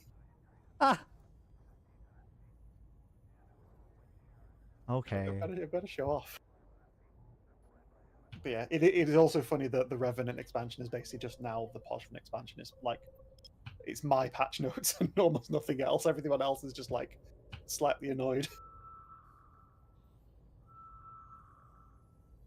Why take sites away? Why not just add new sites? They didn't take any sites away. Yeah, they didn't take the sites away. What they did was the art team has done a stellar job at making the sites no longer basically just a fucking single rock in space and a little bit of decoration. They've actually made it really nice, like the all the missions and stuff. But what they did was they changed it so instead of the new wave of NPCs spawning, just popping out of nowhere, they Well, they now spawn outside and then warp in, but that takes a long time and is multiple waves, so it adds up and adds up and adds up. So it's a huge reduction in ISK per hour, and the ISK per hour, as Oki said, is already like stupidly low. yeah, and that is, I mean, like the is per hour for it is probably the bigger salient point. But I guess part of the problem is that like the only reason why you like not you, but like the only reason why people react to that is because they know the old way, right? Like they're just kind of updating the rats to behave more normally. If they'd always act that way, or if somebody comes in now, it'll just make sense to them. Yeah, obviously there's people who are going to resist change, but there was no heads up. It was just there was no heads up and there was no impact assessment. You tried to get me killed. What? No? I can't go to Archie. Oh, for God's sake! Right, I'm coming. Where are you? You fail. I'm coming. I'll warp off and warp back to the gate at range.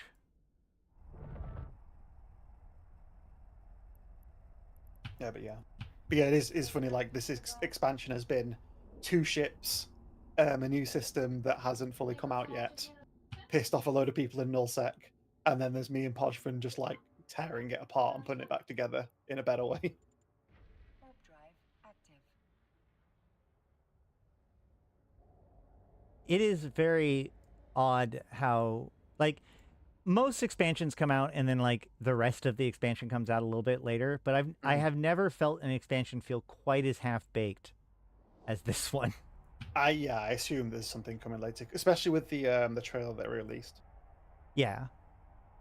I really think that a lot of it's like waiting on the shooter phase this at the end of the month. Yeah, they showed that in the because they showed. Oh my god.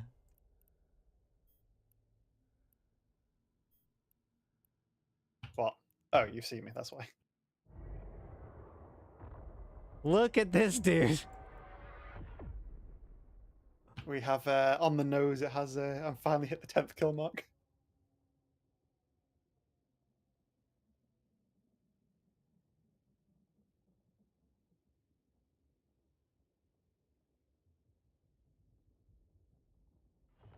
That thing's cool. That thing's really cool. Yeah, I said I had to show off. Hold on. So that's, yeah, there's the 10th kill mark right there.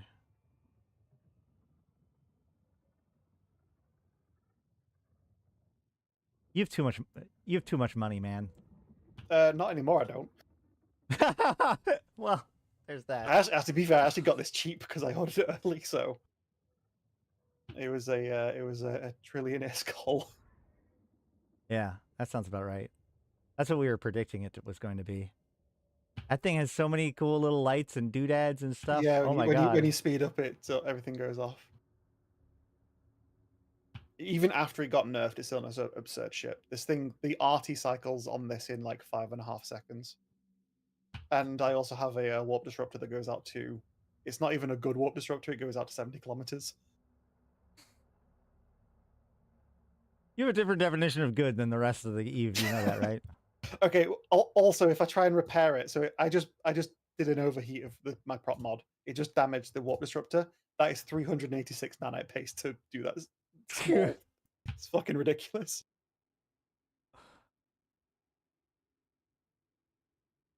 Yeah. That looks cool. It is a very nice ship. It is just straight up faster than the Panther. And also the prop lasts 32 seconds. So did you strip everything off the Panther and put it on this? Yeah, and then added a few new things. I'll link it Fair in there. enough. Cool.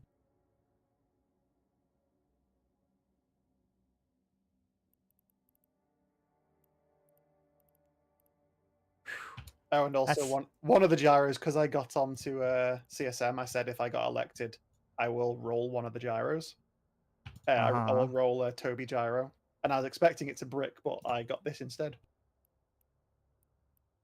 So that immediately went on the ship. Somebody had a really good day. Yeah.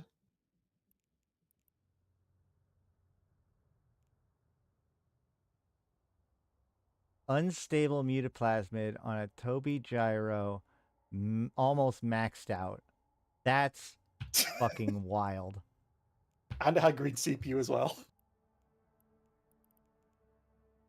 Yeah, no. So to put it into comparison, hold on, let's throw this in the comparison tool. It won't let you do that, unfortunately. It does. It absolutely does. Does it? Yeah, you just have to add it in manually afterwards. So you can see, yeah, it is a little bit better than the absolute best one possible. I've just been pinged by someone, so I need to move a little bit. Yep, no problem. Why the hell do they have CCTV on this game? They shouldn't have CCTV on this game unless they're hunting me. So it's got better damage modifier and better rate of fire bonus than any other version. Yeah, it's absurd.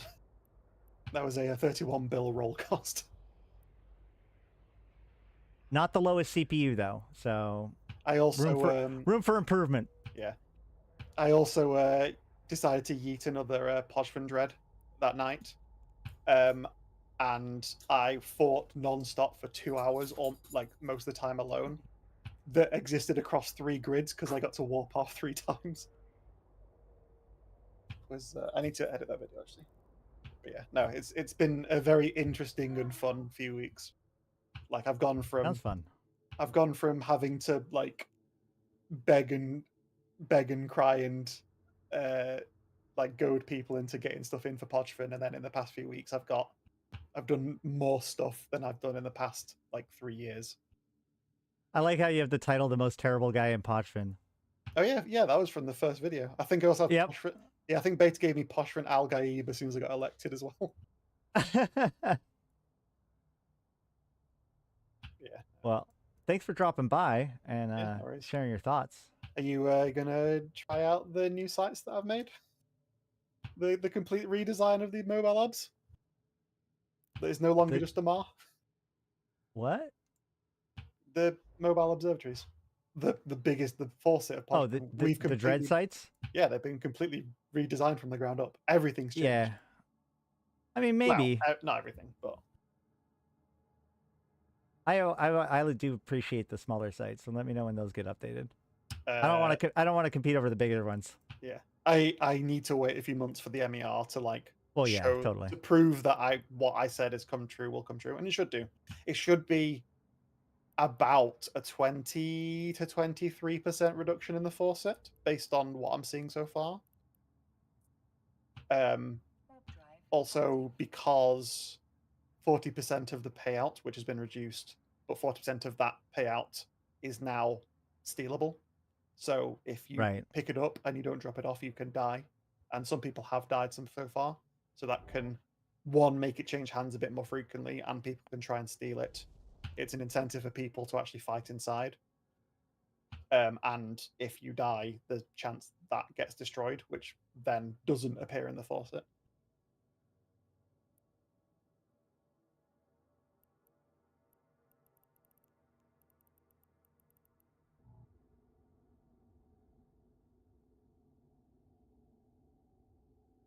Huh.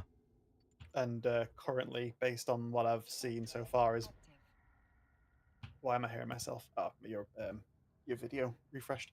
Marauders are no longer like the dominant anymore. They're still very dominant, like when they're inside, because they're all close range fit now. So they are extremely scary. But hacks are now a lot more common. Battleships are coming back out. We've seen Macarials, seen Tempests. So, as a pro trig person, can I just go in there, fuck with them, and then steal the stuff and leave? If you're negative to Edencom, you'll still get shot by Edencom. We have also fixed the Daywalker stuff. So if you're positive to dual positive to Edencom, and you shoot one of them, then they'll all be pissed off at you. Right. Because Okay, yeah, before- because it's Edencom in the site. Yeah, Right, because right, because right. before, like, if you were positive to Edencom, you went in, you would shoot one group, only that small section of this group spawns would shoot you back. So you could basically not need to tank the site at all, and then you Right, I only forgot. yeah. I always think that it's the other way around. I've always thought that Pochman is backwards. That the Edencom dread should be in the Edencom systems, and the trig dread should be in the trig systems. But what do I know? I mean, they're defending. They want to study Poshman. Warp drive active. Why do you want to study K-Space? K-Space is boring. It's been around for 20 years.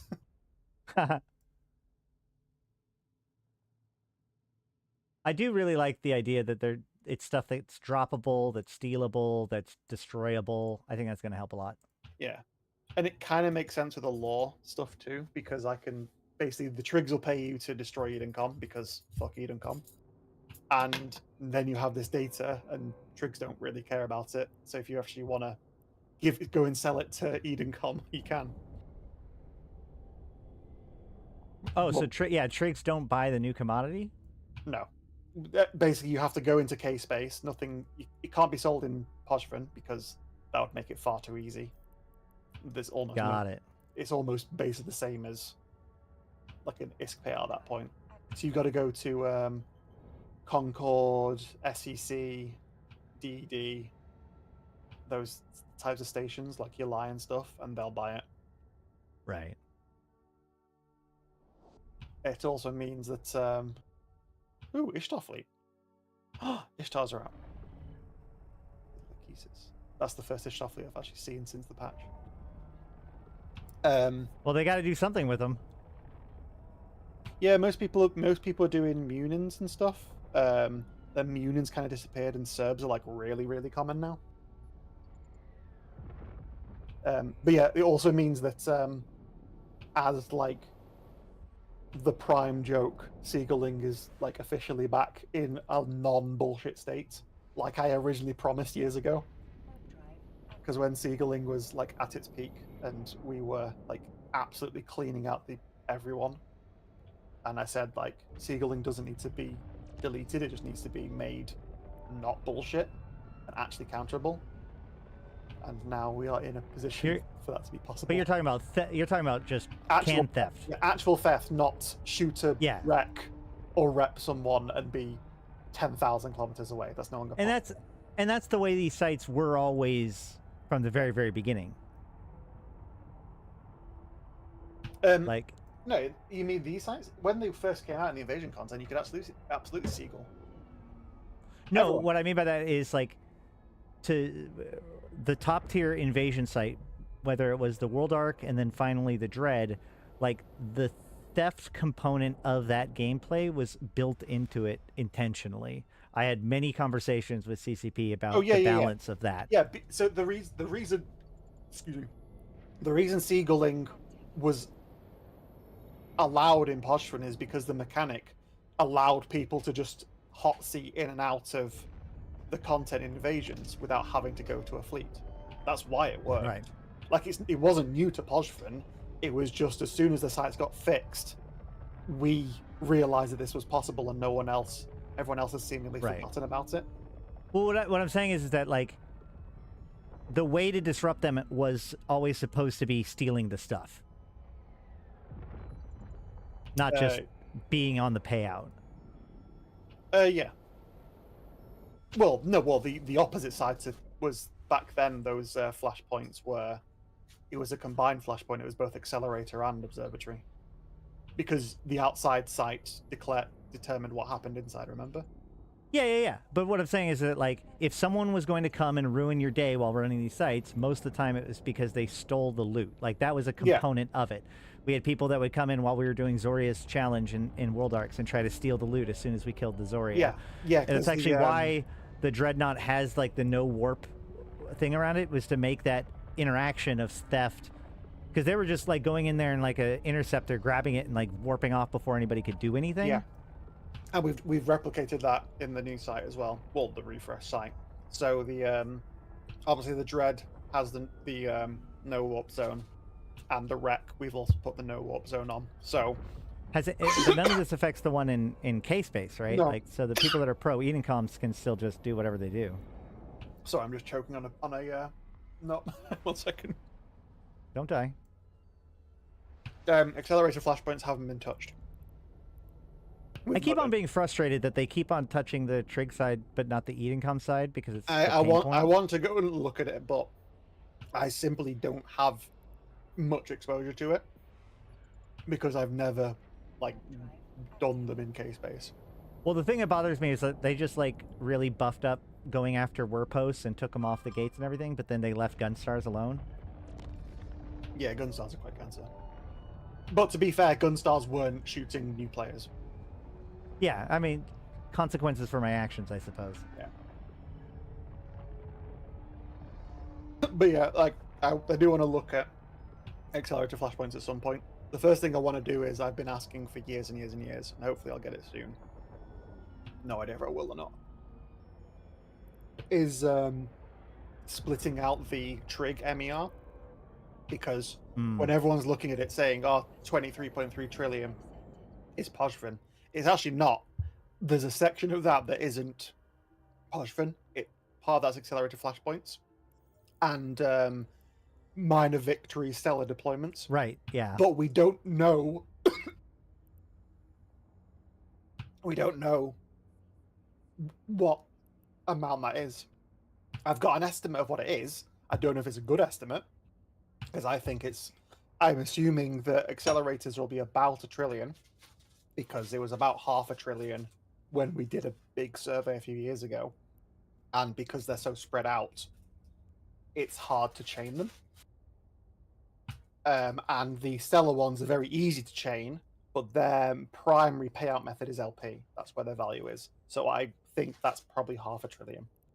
So I think 1.5 trill of it, which doesn't seem like a lot, but it's an important amount to isolate, so we can actually see the effects of what I'm doing to Pozhrin.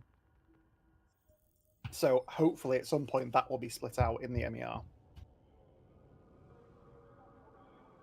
Yeah. Dutch, if the Seagulling thing is still working and it is a problem in the accelerator flashpoints, then hit me up. I don't know how common it is, but like at some point we can look at that. Is this I've still Punisher got going like to a shoot load me? of stuff on my plate for Pozhrin. Oh, the Punisher's going to shoot me.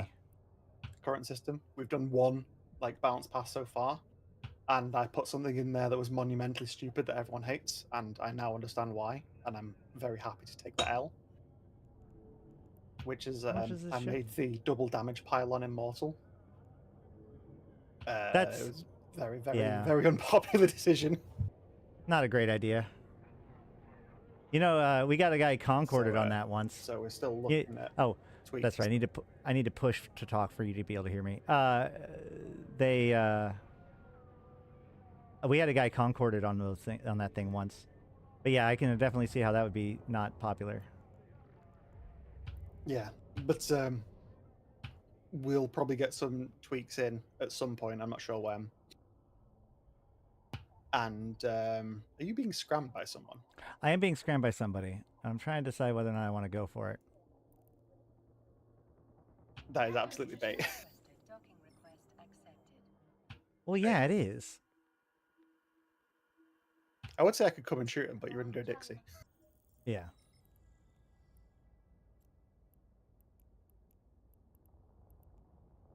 Just call him names. He'll be sad and dock up. But yeah, so once this is kind of like my plan of what I want to address. Like once we've got the the observatory flashpoints, which is the sole pillar we need to get correct in Posturing before we change anything else, because we saw what happened when they do it incorrectly. Then I want to look at obviously the small sites in Posturing.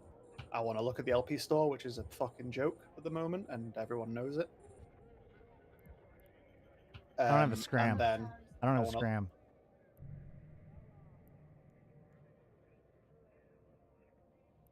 You have ham launchers on that, on the RLML platform. Yep. Docking permission requested. I'll make a better ship It's a for bold, this. it's a bold move.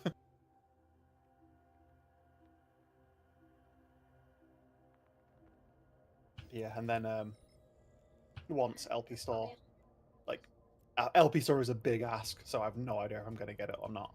And I still don't know if I'm going to get the smaller sites, but I've got a lot of ammunition if this stuff goes right to say, right, it's time to actually put other pillars of content in Posturing that won't collapse the entire region if something gets nerfed. So I'm reasonably confident that that is a potential. There's 2 other war targets in system.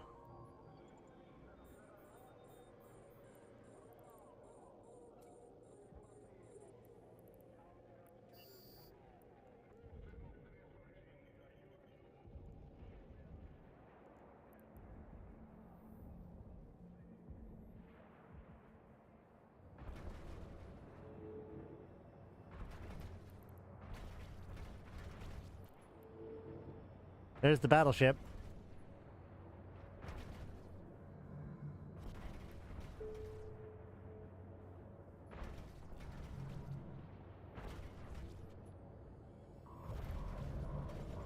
Woo!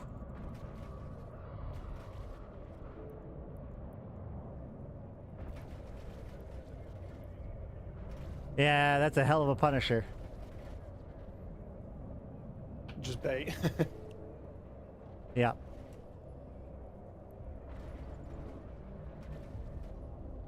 The capacitor is empty.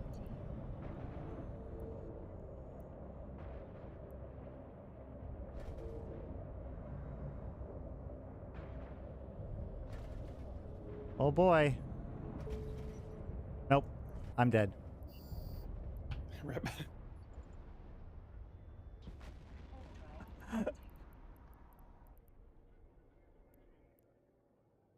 It was a faction warfare ship. It was designed to die to things like that. That Megathron took a while, though. I would have hoped that Imperial Crusader would have kept a web, like pointed me or something, but oh well. That's a bricky Punisher. Punishers can be very bricky.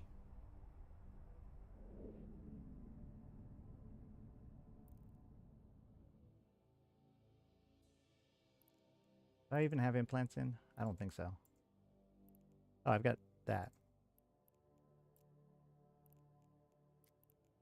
Anywho.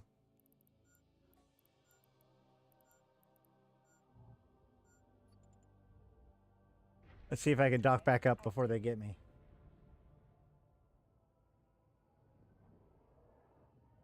So that Punisher, man, you gotta get... I'd have to, like... What, like a Thrasher or something? I don't know. I don't know what damage type I'd need to do.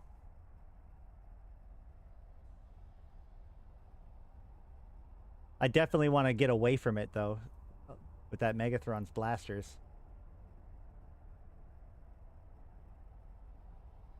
Maybe snipe it? Oh, I made him dock, though. Just don't take the bait. Malik, you're missing the point of out of all of this. Docking permission requested. Docking request accepted. I mean, all he has is a Megathron. What if I could fight the Megathron?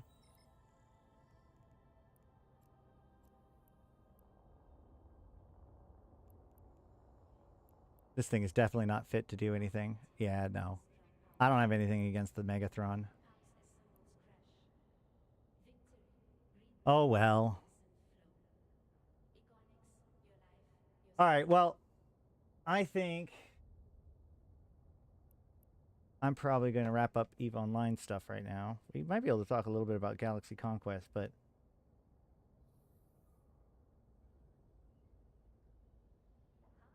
it's not working right now for me. All right, Drake. Do you have anything else that you wanted to talk about? No, not really.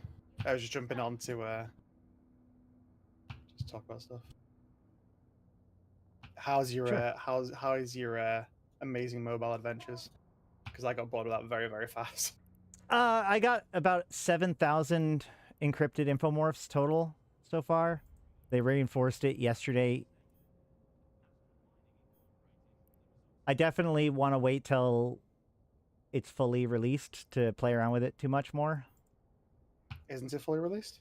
I thought it had a full release. Well, the sites that spawn with it and the acclimation, accruing of anarchy and development and development increases the output.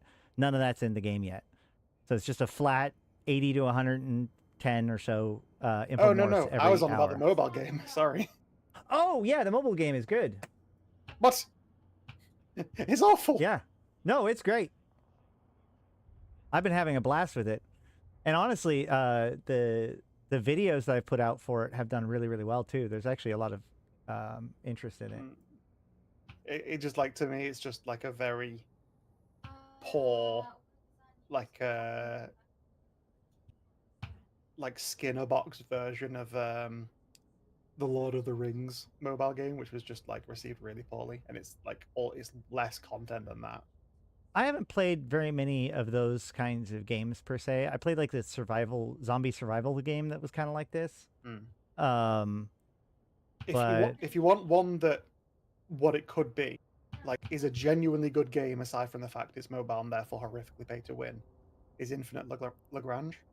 Yeah, I've heard that it is basically based off of Infinite Lagrange. I don't know. I keep on finding. I'm enjoying the hell out of it. I'm active on 3 different servers right now, so I've got 3 games going. We've started playing it a lot on our side. Like, I don't know.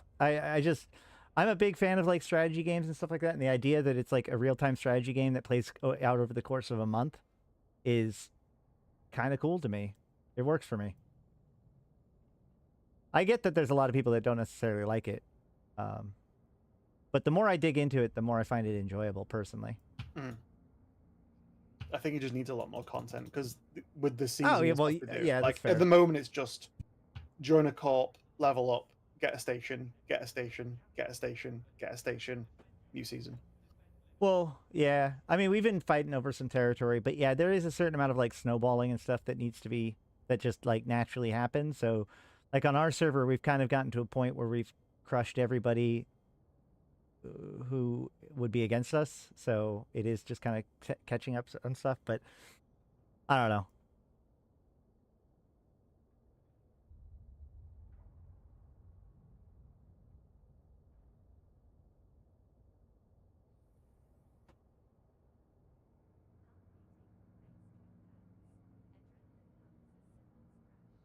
I did put out for everyone, I did put out the guide on the Dramiel, and today after this stream I'm putting out the guide for the Vexer, and then there's some new player guides that are coming out the next day, I think.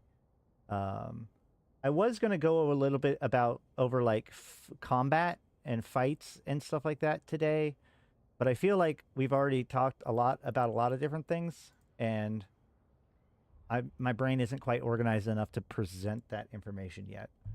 So maybe we'll touch on that Monday or Tuesday. Nice game, but I don't like to be on my phone all the time. That is, I mean, like, it'd be nice for it to be on computer. I have it for the tablet too. And then, of course, you can, the way I stream it is by using Phone Link with Windows 11. But that's still technically playing it on your phone.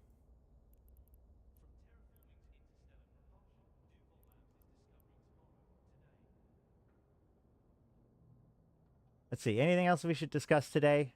Should I cover something on EVE Galaxy Conquest, or should we wrap things up?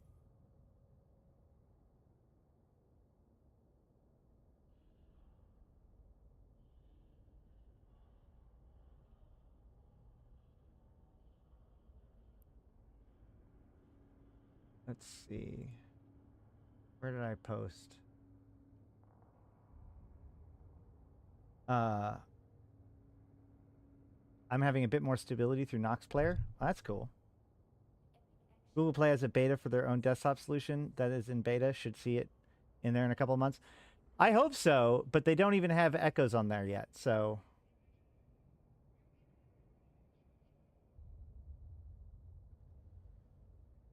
I guess the only... I overheard someone talk about Nox Player, by the way. Do not use Nox Player. It is a massive security risk, and it has always had issues with security risks. Well, there you go. Yeah. It is a very good piece of software if you want to emulate stuff, but it is so fucking sketchy. Do not use it. What is the best way to make 24 billion is to flex my account in the next 10 days? Credit card. If you're good at drawing stuff, you could sell them.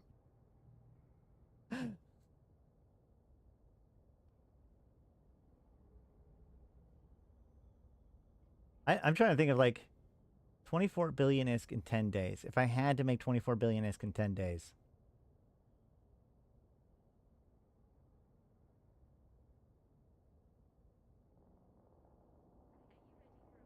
I don't even know, because like even like high end like killing the trig on the wormholes or whatever would only make about 2 billion in a day.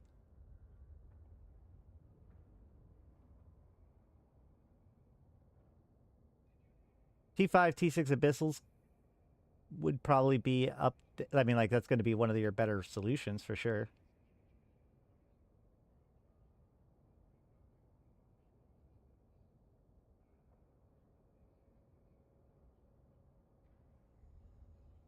All right. Well, I am running low on steam. I don't know what else to say. No. So I think that should be about it for this weekend. I've been playing a bunch of different games of Eve Galaxy Conquest at the same time to try to get a perfected early game. So I hope that next week I'll be able to report back to you on that, and we'll see where it's going. Also, we have, not this weekend, but starting next weekend, I think we're going to start looking in the Vanguard shooter stuff, and a lot of other stuff should be coming out this week and next week. So make sure to follow the stream, so that way you can get caught up in all that stuff. And I do, like, there's a lot of people that have been coming to the channel recently and talking about stuff. I have a lot of old videos, over 700 different videos, where I've covered topics involving the Deathless, the new ships, whatever. Like, there is a lot of good information on my old videos if you can go check those out. I also have some playlists. Get lucky with officer hunting. That's a good. Yeah, that would be a way to do it. If you find a Tobias 1400mm, I'll pay you 30 bill for it. There you go. Done. Easy peasy. Just get that. All right. Well, I think on that note, I've been Ashrothi. I've been playing this game since 2010. How long have you been playing this game? Like since I resubbed since 2020, but I started in 2006. Okay, that's right. And if you want to go watch some of my interviews with Drake, we've talked before. They're pretty good. Congratulations on getting on the CSM. I think that it was a really smart move for them to pick you. Not only because you bring good things to the CSM, but I hope you'll slap down Young Puke if he tries to, I don't know, talk. He's been relatively level-headed so far. I don't know anything about the there was a lot of drama in his campaign. I have no idea why. I don't know him from before this, so he's just a lot of drama. At any rate, I've been Ashrothi. I've been playing this game since 2010, talking about it since 2012, and I'm here to put even into context for you, my fellow Empyreans. Thank you guys for coming. Thank you for checking out the stream, liking, commenting, subscribing, sharing it with your friends, picking up some merch like this awesome t-shirt or this mug. Thank you to Drake for popping in and saying hi and telling us about Pochvin. And thanks for all of you who participated in the chat, asking questions, etc. But I will be back next week. But until then, I've been Ashrothi, the voice of New Eden, and I'll see you in space.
every city